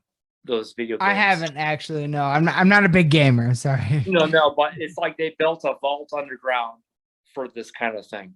Well, that's just a fact. Like the elite groups of the world have like. That's no longer conspiracy. That's just, you can look that shit up. Like that happens. And so they built a vault underground per se. And what essentially ended up happening was, after this cataclysm, a certain amount of people survived on the surface for thousands of years, and eventually they regained a certain amount of technology which allowed them to travel to the moon, eventually travel to Mars, and after that, after an unspecified amount, I'm sorry, I don't know these dates, that's just what I know, turn to Orion's belt, third star Alnilam system. Which historically, at least in terms of at least ufology, has been a major focal point. Like the Pleiades, Pleiades and Orion's belt have been like what a lot of people, I think including even in Stephen Greer has said that that's where these beings are coming from. These are points where these beings are coming from. Correct me if I'm wrong. I'm not super familiar with Pleiades, and like I said, I'm new to the whole field. Fair enough. Sure on some of that stuff. I just know the research that I've done and the testimony I've done. So anywho, what we got is two groups of people. One surviving on the surface and one surviving subterranean.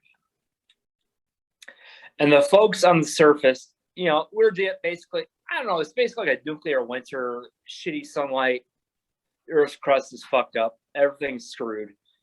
And they eventually moved to the moon, subterranean, moved to Mars, and after an unspecified amount of time, moved to Alnilam. They call it Mana Gina, Mana, the good star, Epsilon Orionis, middle star of Orion's belt. And the people below the surface, after an unspecified amount of time, like I said, this is all kind of murky, slippery, came to the surface, saw that everybody was gone, aka dead, and they, after an unspecified amount of time, had developed sufficient technology to traverse interstellar travel. And they had moved to, this sounds cliche, the reticulum system, the zeta reticulum system. They became what many people describe as grays. And there's actually 3 different versions of grays, but we don't want to get in all that right now. The P-24s, the P-45s, and the P-52s. Wait. Just to track it. So are these humans that went there, or are these extraterrestrials? They're technically humans. You could consider them extraterrestrials in the sense that they're from other worlds, but they technically evolved from the same planet. Okay. Yeah. Oh. Okay. Okay. Yeah. Now I follow. All right.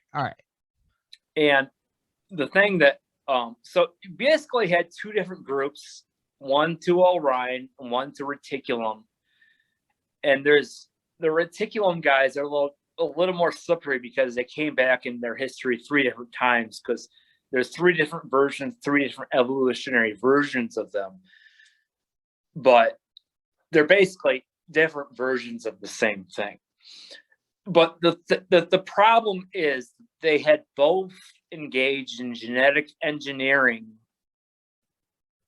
somewhat to their benefit over the millennia, but also to their detriment, that got to a point where they couldn't fix it anymore. So they had to employ multi-dimensional starry tech to, this sounds crazy as shit, to come back to the source, which is you and I, to interbreed with us right around the time of civilization starting 7,000 years ago, to correct some of those errors. And that's why the reason, you have stories in the Bible of, chariots in the sky, or crazy dog fights in the sky, or this and that, and what have you. And it's a big chunk to dive into, but and I'm not a narcissist. This is truly what I believe. I'm not trying to sell something here, but both parties have engaged in genetic engineering over the years, and they lack a core component, which needs the core DNA to kind of refurbish or make whole. Yeah. No. I see all of this as I mean, very plausible. Now, when you reference things like the Bible, Mm-hmm. it's not like too that's valuable on Bible. no. Yeah. It's not like that. But like, I was raised in Catholicism. I'm fairly intimately familiar with how that church works. Mhm. And recently I have been, far more than recently, but especially recently, I have been exposed in learning about how really it's just an amalgam of stories of different cultures that Catholicism invaded and adapted, and so really the older ways, much like the Norse gods or the Egyptian gods, in a lot of ways are a lot more valid. If you're going to validate any god, they're a lot more valid if you actually read through the history. Now, in terms of the extraterrestrials, now where do you land on this theory? Because it kind of sounds like what you're saying is ancient humans were more advanced. Ish. No, I'm okay. You for me to dive in? Yeah. Oh yes, please. No, I mean, I don't know what ancient humans were necessarily capable of. What I believe is that we're in a hijacked timeline. Is that at one point the future humans and us were at the same timeline, and I'm not discounting that ancient humans were more advanced. There's been glyphs of hieroglyphs with helicopters and submarines and spaceships and stuff. But I'm more of the line that a multiverse type of deal was employed, that these beings, these future lineage beings with the faulty DNA, came back to breed with us, which I know they do. I believe they do anyway. People can call me crazy or whatever, but I've done my research and blah, blah, blah, that they need to refurbish their genome. And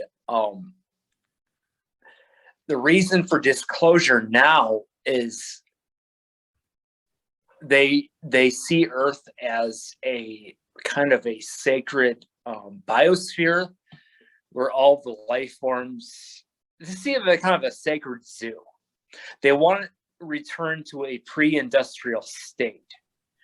I know some people might see it as leftist propaganda, but they want to see, they want destruction of deforestation. They want plastics in the environment reduced. They want they want the biosphere to be good so it can be a nice habitation for us, them, all the animals, all the aquatic life, because they revere it as kind of a sacred world kind of deal. That is something that I agree with that. Like if any of this shit is real, I see that as well. Now though, where do you kind of land on like have you ever heard of Graham Hancock or shit? Fuck, I can't remember the other guy's name right now, but Graham Hancock and there's this other guy where it's this theory. They present this theory that humans were significantly more like pretty fucking advanced, and then got wiped out by asteroid impacts, and then we had to rebuild. And that's where like a lot of our mythology and technology and stuff like that comes from. But before they got wiped out, they were at least able to traverse most of the world and communicate with a good chunk of the planet. Not in the same way by any means, but somewhere in between where we are now and sending a messenger fucking 10,000 or 1,000 miles away, and that's how long it takes to get the message to get there. You know what I mean? On horseback. Yeah. You know what I mean? Somewhere in between there, Atlantis. You know what I'm saying? Like, I'm not super versed in Graham Hancock, but I do know that the idea of that there was once a more advanced civilization, that's semi compelling. I mean, well, when you said you watched the fucking Frager and Corbell, Joe Rogan. Watch the Hancock Joe Rogans, bro. There's multiple, and I cannot recommend them enough because it lays shit out. And on one of them, he's got the other guy that I can't remember right now, and I'm so sorry. There's no way he'll ever see this, but I am so sorry that I can't remember his name right now because it's bugging the shit out of me. But these people, like, they lay out the physical evidence, the geographical evidence, water erosion, you know, like they lay out the physical evidence of you know, we to this day we still don't know what the fuck the Sphinx means, what the pyramids mean. You know what I mean? We have our little theories, but we don't. From the time that we were in elementary school to now, they told us what they told us in elementary school, and that's what we grew up thinking. And now we learn that that's all bullshit. It's all bullshit. So it was just a bullshit theory. So, you know what I mean? Like, it's just all these different like aspects coming into it that really kind of like change the landscape of how we see human history. Yeah, for sure. I agree with that. And it's really like, and then especially when you go down to like, and that's just Egypt, you know what I mean? Go down to Machu Picchu, you know what I mean? Like there is. It's almost like we're theorizing. It kind, to me at least, it feels like we're kind of theorizing on only half of the information. Yeah, we just don't have all of the information yet.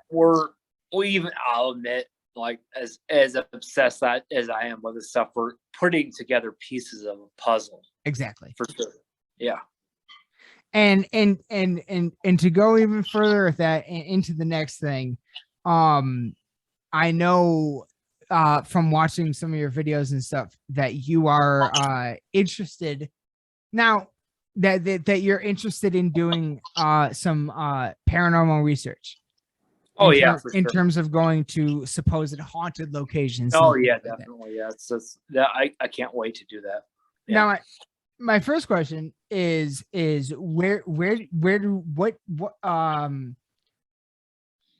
where do you land on that? Like what do you think a ghost is?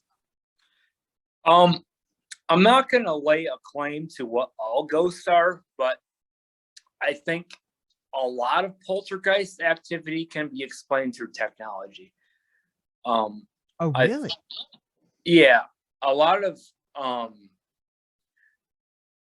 the stuff, not all, but a lot of the stuff we're seeing is being. Well, go ahead. I mean, I was just gonna say, let's be real. 99.9% of it is probably explainable, but what is that 0.1%? I don't know about the point. I don't know about the 0.1%, but as far as say objects being moved around the house, knocking, footsteps, voices, scratching, orbs, I think those can be, this is my opinion, can be explained by a cryptoterrestrial or a Magina or a P-52 Orion, which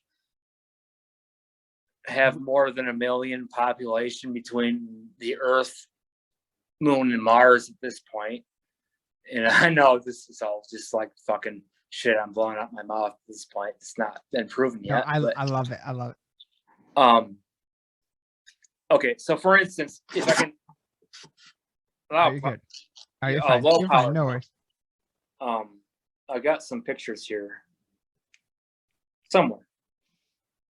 Maybe not. So like, so you are of, would it be accurate to say that you are of the belief that a lot of this could be described, a lot of explanation could be like people from the future? Is that? Yeah. Okay. Multi-dimensional future lineage human beings. I know that sounds batshit crazy, but No, not at all. To me, not to me at all. That's where all the evidence at this point has led me to. Massive shadow beings, red eyes. That's part of their paramilitary suits. Objects being thrown around. A lot of times they're curious. They're incredibly curious about us because it would be like us encountering Neanderthals, because I mean, we're like, they call some of the names of them are P-52 Orionis or Homo Orionis or Homo sapiens, like Homo erectus or blah blah blah. Like, can you go back to a time when you got the tech to go to Homo erectus and you could fuck around with them, like, and you see them as a bunch of savage fuck faces, which we okay. Here's my big point that I wanted to say today. Like, if anybody has a takeaway from this, like, I'm gonna get preachy now. Sorry, but they have an economic situation that doesn't use money. Healthcare is provided for anybody. Anybody can do any job they want. They don't have war, at least among themselves. I haven't done enough research to say they don't war amongst other species. I don't know that much yet. But I do know that there's no like Ukraine fighting Russia or poverty or not enough fucking money for healthcare, because they've come to such a point where there's an abundance of resources provided via technology where they don't have to worry about their children paying for healthcare. Whereas the paradigm we are in, we do, and they think that, they think very low of us on that, which I get that. And I'm not trying to shame Homo sapiens by any meaning of the word, but I kind of am. But like, 2026 is supposed to be full disclosure with the Gillibrand Amendment, this and that, but like, I don't know. We've got a lot to aspire to.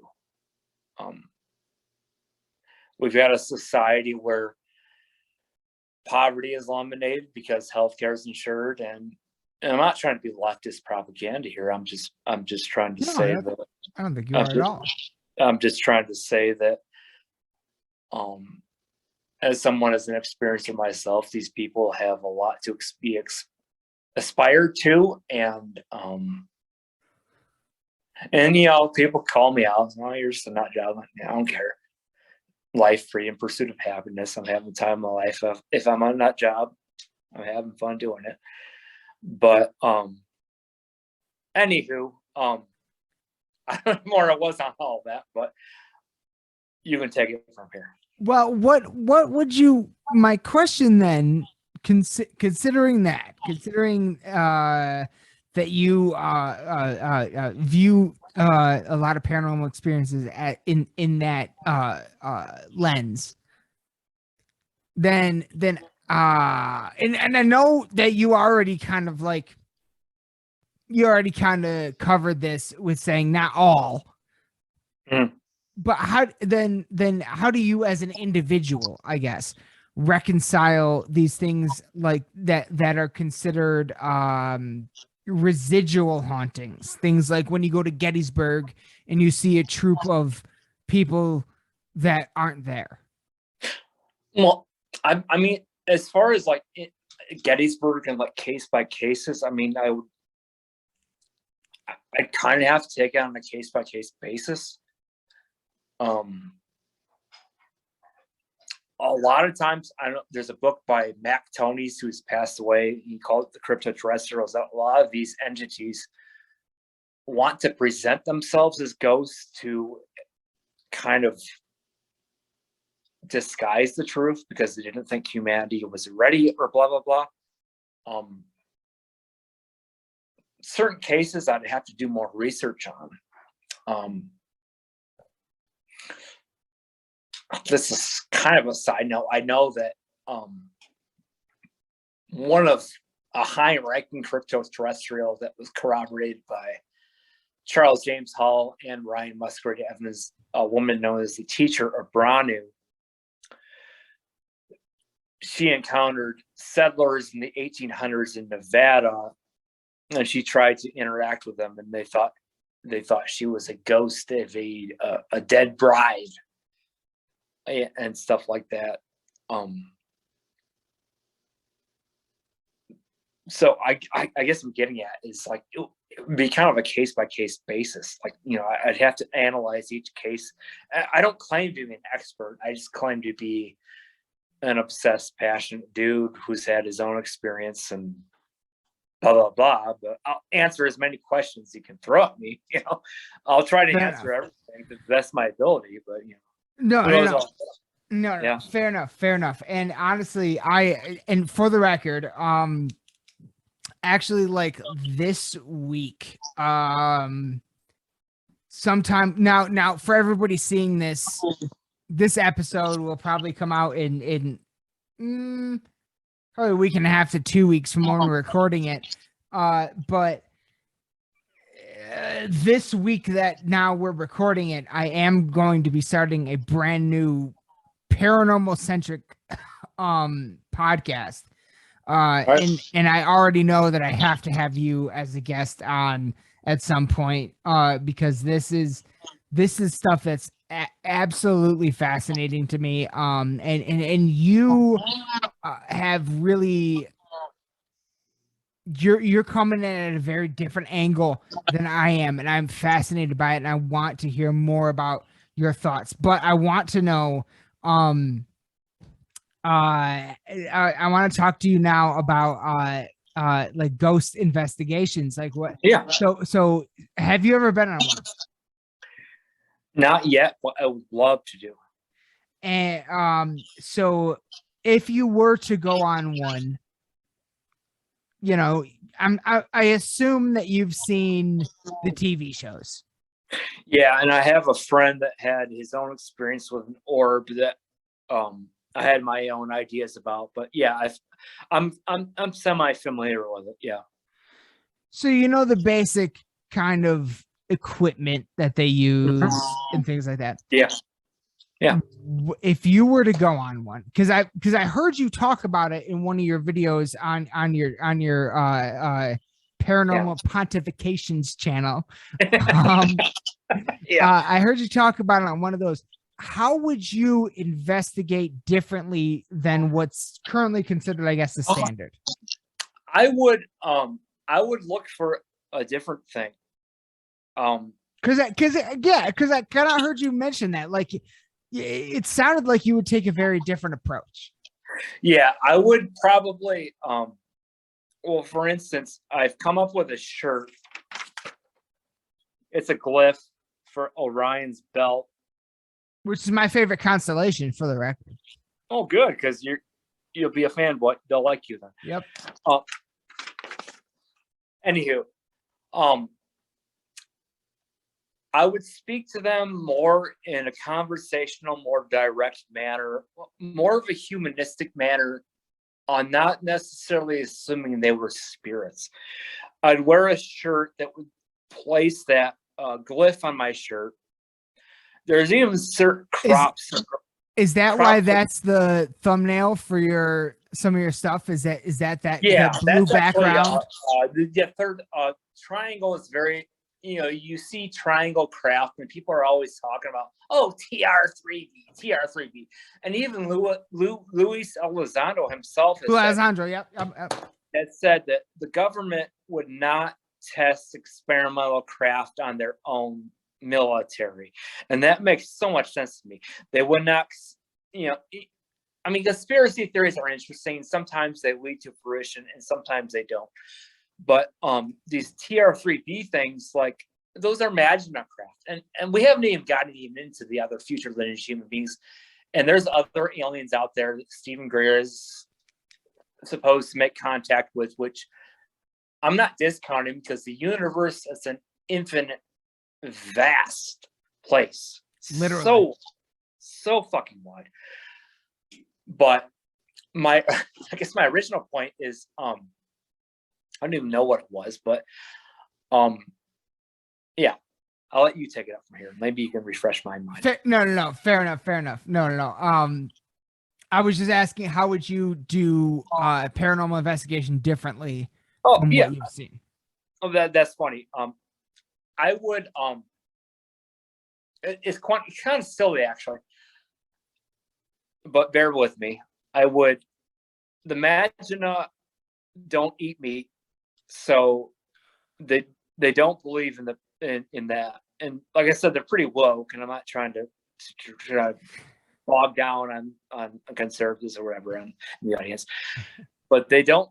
They're behind the cattle mutilations because they give them a more humane death. They're behind Skinwalker Ranch. Okay. They disapprove of the cattle. They disapprove of animal husbandry. They don't like us giving them the shitty lives they do. So they give these clean, precise surgical. Sorry, battery's running low. Oh, you're fine. Clean, precise surgical cuts. And blood removal. They consider that a humane death, and they're really theatrical and cryptic with kind of their.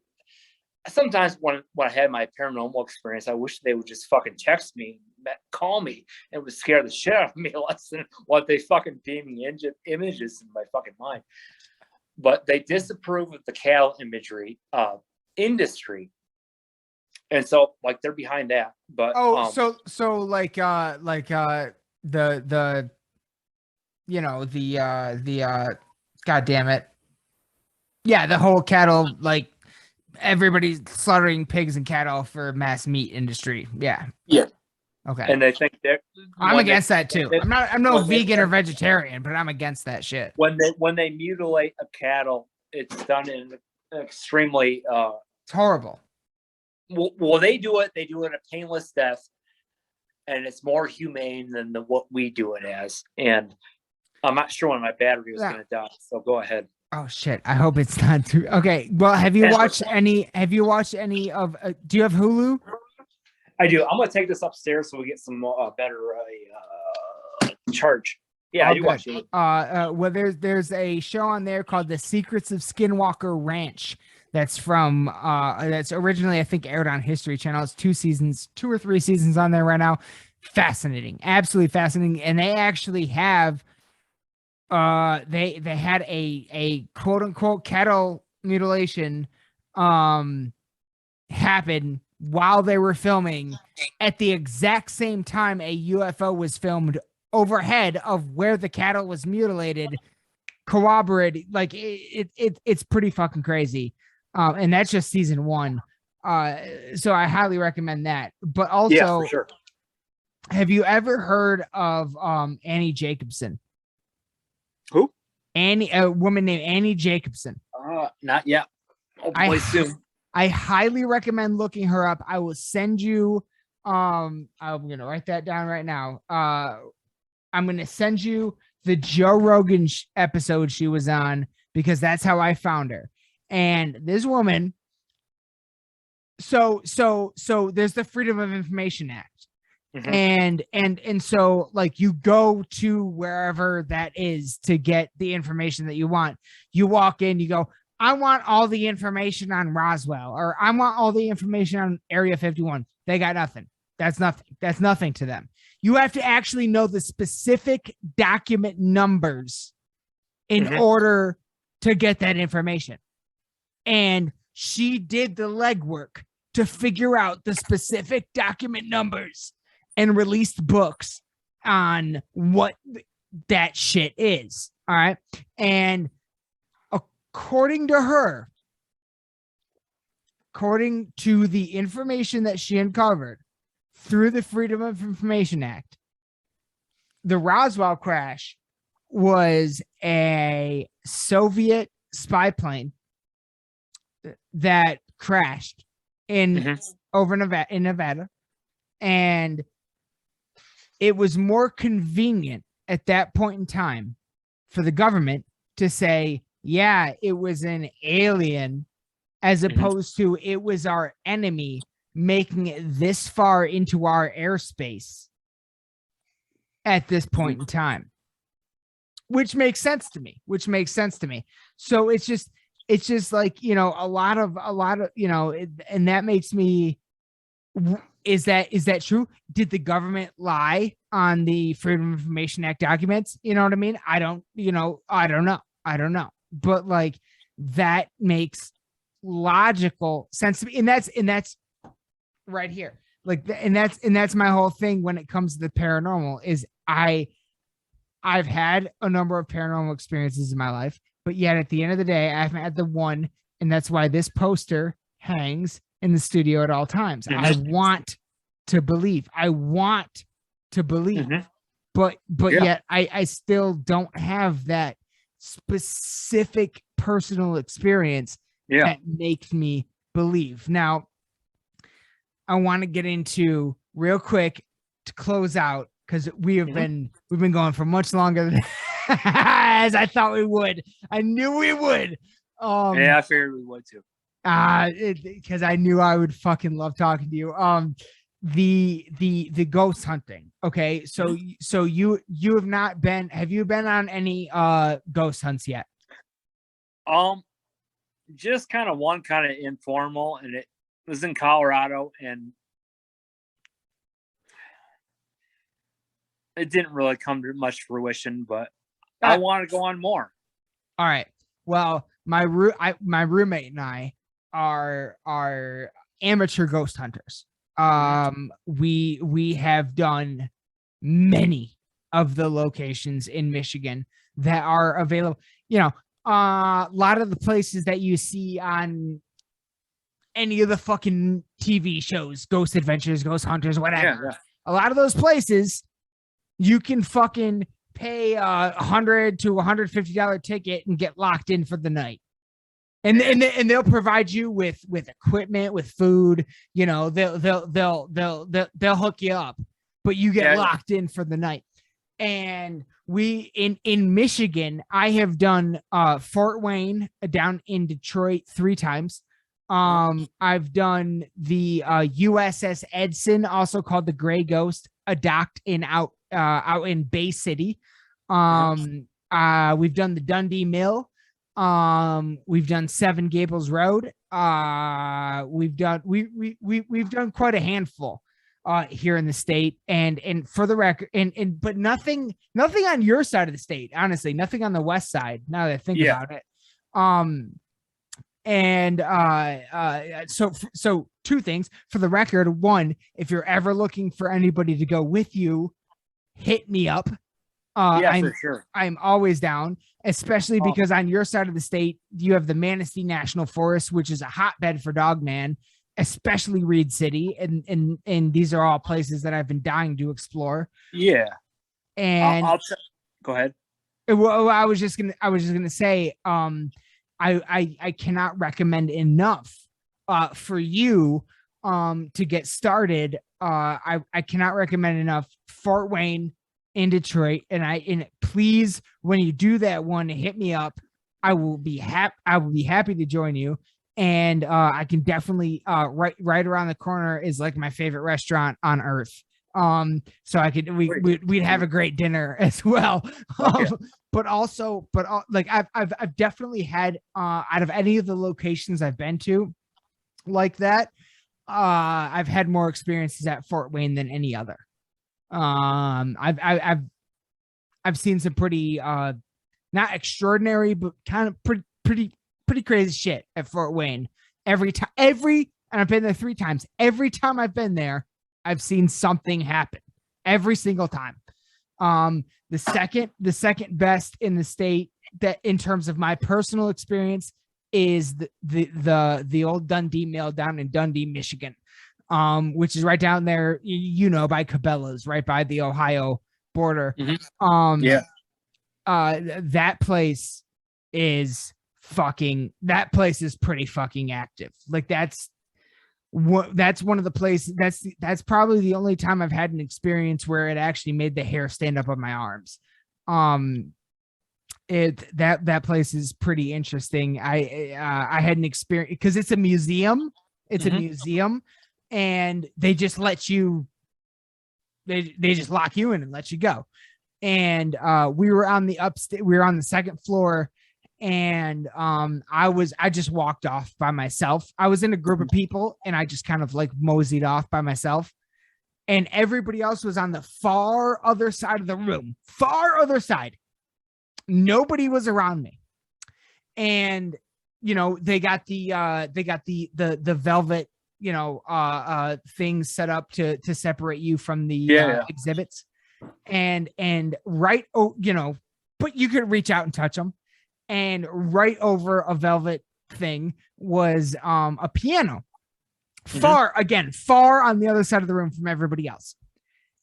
And for the record, on the other side of the room where everybody else was, except for me, they were using, do you know what an ovilus is? I've heard of the term. An ovilus is like a little, like a thick super thick ass old school iPod, basically. Is kind of the look of it. But the idea is that it puts out a frequency that spirits can manipulate, and there's a word bank within the ovilus, so they can put up a word, right? So the spirits can manipulate the electrical magnetic frequency to make a word happen through the word bank on the ovilus. That's the idea. Yeah. I'm fucking 50 to 100 feet away from everybody else. I'm completely alone on the other side of the room. And right over the velvet rope is a piano. And I've been into this shit since I was a kid. And one of the biggest things that got me into it was Ghostbusters. Of course. Yeah, right. Of course, the first one, the scene where Bill Murray walks into Dana Barrett's apartment and goes on the piano. And there was a piano. So I did that Bill Murray Ghostbusters thing. But no sound came out. The piano was clearly fucked up or whatever. On the other side of the room, I hear the Ovilus go off at the exact, like right the second I'm done doing that. That same second, I hear the Ovilus go off. I don't hear what it says. And then I hear a bunch of murmuring, like, what, like, what did it say or whatever? And I yell out, what did that just say? And they respond to me, it said broken. The same second that I was playing a clearly broken piano. Like at that same moment. And that fucking to this day gives me goosebumps. I don't know why, but so the Dundee Mill down there in Dundee, Michigan, is definitely a good. We actually saw a glow stick roll around on its own, and we saw lights turn off on and off on their own, and we saw a door close on its own. In that, that's cool. In that place, I think it's cool anyway. Yeah. So in terms of your and I hope you film all this and put it on YouTube so I can watch it. But and hopefully I would be honored to be a part of it. Another one is the Stimson Hospital in Eaton Rapids, Michigan, which is just like 25 minutes south of me. That's another really good location to check out. They got a lot of shit going on there. But the Dundee Mill, the Stimson Hospital, the USS Edson, and Fort Wayne in Detroit. Those are 4 locations I cannot recommend. Those are 4 places I've been, and I cannot recommend enough. And I can't wait to go back to any of them. So anytime that you're going back or trying to put something together, I would be honored to be a part of it. I think we'd have a lot of fun. Because I feel like we're coming at it from two slightly different perspectives. And, for sure. And that's a lot of fun. One thing I'll say is, from my perspective, your odds of success might be increased during warmer seasons, because I know that these cryptoterrestrials, they don't like temperatures as low as 60 degrees because their bones are much thinner than ours. And so what ends up happening is they'll migrate to locations closer to the southern hemisphere when we have our cold seasons, and then they'll migrate back up when we have our warm seasons. So during winter, it's like, like I said, I've been pretty new to this, so I can't have cases per se, but like I do know that they love fucking Nevada because Mojave Desert, like the U.S. Air Force made a base for them because it's like 110, 120 fucking degrees all the time. And their planet is a dying planet with a bunch of fucking solar flares and all the they fucking love that shit. Wait. So what do you mean by their planet? You mean like our future planet, or are they on a separate planet? They're a multi-dimensional future planet. Yes, they settled in third star of Orion's belt on the lam. Okay. And that planet was much hotter, and it suffers whatever non-linearly you want to look at it from a lot of solar flares, and even the average temperature is much hotter. Like Charles Hall, if you haven't checked him out already, Walking with the Tall Whites. Nope, I haven't. I'm gonna write it down right now. Walking with the Tall Whites is on Tubi. It's great. Okay. He wrote a book called Millennial Hospitality Series. He's actually a nuclear physicist, but his testimony was that even in 60-degree temperature, it was too cold for them and they became sick. So, interesting. For instance, like Ryan Musgrave Evans has testified that they have habitations all over the world, but coming cold seasons, when our fucking shitty weather comes in, they'll move closer to the equator because it's more comfortable for their environment. But come May or June for us, a lot of our haunted areas will be haunted again because it's more of a comfortable environment for their their natural temperature control, or whatever you want to say. Oh, well, I just wonder then, by that same logic, what I mean, we through, God damn it, through so many different cultures and aspects and iterations and through all human history, we have this thing about October 31st where it starts to get cold. That's where it starts to get cold. So it's like, is that like the last like party that they have before the cold season? I'm gonna say it could be. I'm not an expert on their kind. I'm a student.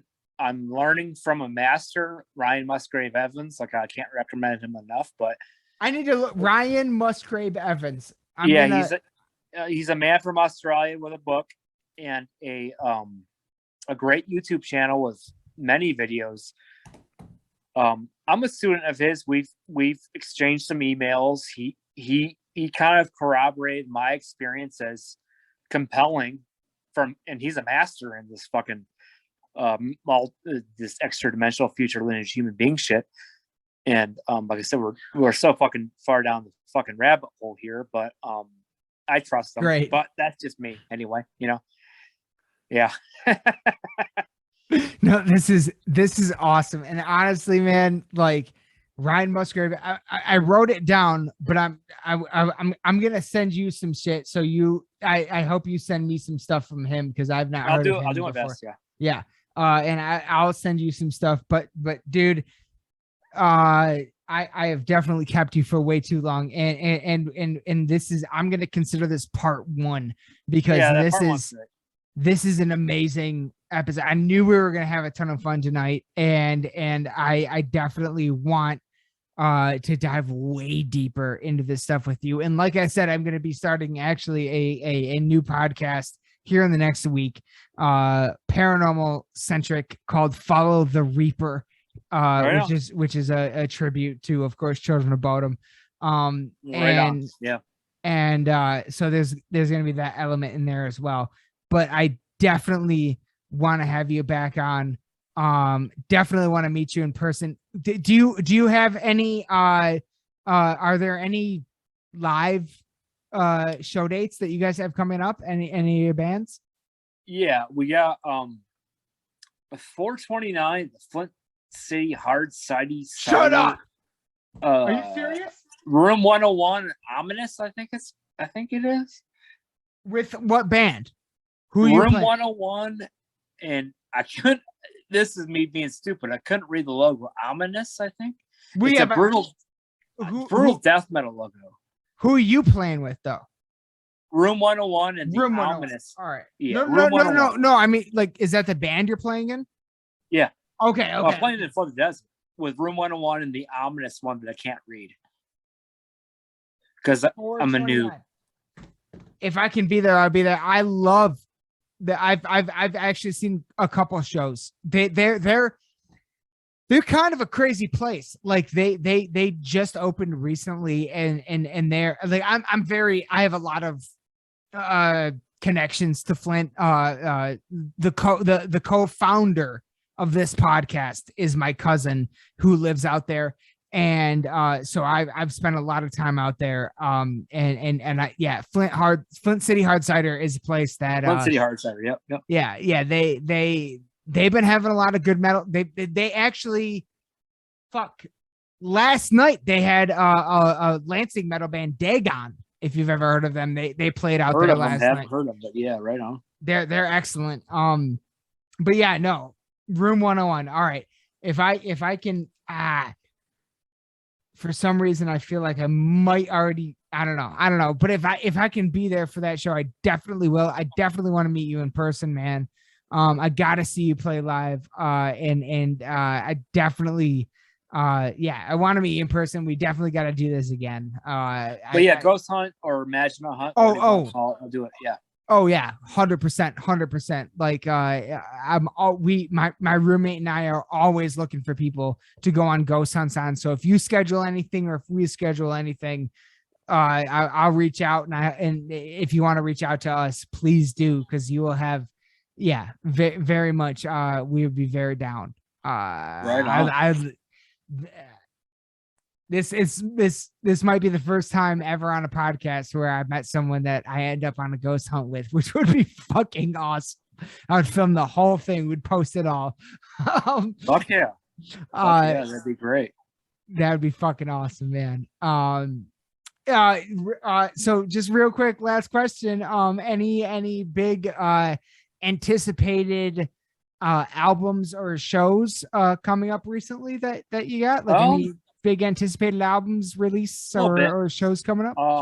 FTD is releasing a 4-song EP that will be out midsummer.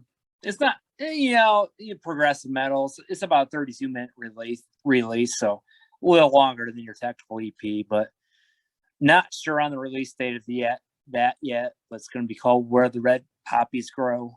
Ooh, that's a good name. Actually, my solo stuff, Future Human, which is going to be based on the shit that we're talking about, which is going to have one more track with Stu Block that I hired him for, which June-ish, July-ish. So they're both going to be kind of in the same time frame. I'll kind of keep folks posted on when that's all going to happen and whatnot. But midsummer. Beautiful. What about like just like albums or shows as a fan that are you planning on going to any shows coming up soon, or? I might go to Open Mastodon and it might have been Flint 429. I can't remember. What about Michigan Metal Fest? I don't even know about that. You have to keep me in the loop about that. I'll send you some. I'm gonna write that down right now. I'm gonna send you some info about that because it is a wonderful festival. Otherwise, I heard Arch Enemy was going on tour, but I don't know if they have a date nearby. Not in Michigan. Yeah. Not in Michigan, bro. You have no idea how mad I am.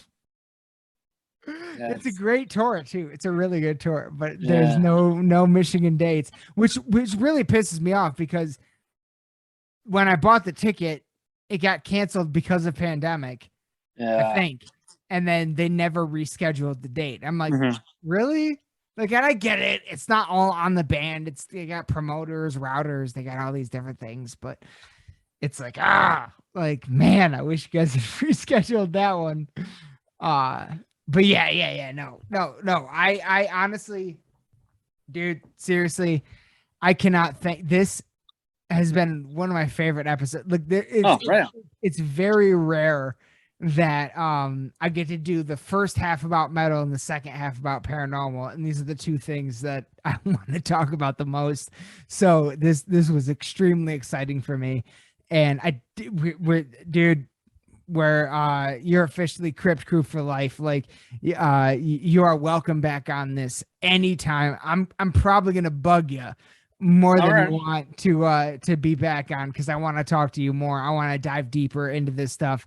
I'll probably even hit you up to be on the new podcast I'm starting here in the next week. But thank you. I cannot ever thank you thank you enough for giving me your time tonight. This was fucking awesome. You've been fucking amazing, and Thanks, man. It's been a great time. Man. I hope so. I hope I give you a good time. And I just hope. I'll definitely. You are welcome back on anytime that you ever want, and I'll definitely reach out to have you back on again sometime soon, because I feel like we need a part 2. We need to dive deeper into this shit. So. Oh yeah, we will. We'll find some creepy shit out there. God, dude, I can't wait. I can't wait. Yeah. Oh man, I love this. But all right, everyone. That is gonna do it for this episode of Lost in the Dark podcast. And as I was moved back in very soon with much more, I'm gonna end the recording and then we'll wrap up. But thank you everyone for watching. Thank you, Jeff. I never ever from the bottom of my heart thank you enough for giving us your time tonight. It means the absolute, like, all of you mean the absolute world to us. It blows our mind that anybody wants to be on this show. So thank you so much. Hell yeah. All right, everyone. Thank you and good night. What did I tell you? I mean, we just had such a great time. It was so immediately a kinship. Full disclosure, we did try to do this like 2 days before it actually got recorded, and it's the art of the podcast. It failed, but we got it done, and ended up being amazing. It's one of my favorite episodes. So I hope you all enjoyed this as much as I enjoyed making it. If you're still watching this right now, you are the true motherfucking Crip crew. Please let us know some way or another. And we love you all to death. Thank you. I can never, ever, ever thank Jeff from the bottom of my heart for giving us that much time. And I can't wait to do part 2. And I cannot wait to meet up with him at a concert one day. It's going to be fucking amazing. So everyone, I hope you enjoyed this one as much as I enjoyed making it. If you're still watching this right now, let me know. Hit me up on something. I don't care.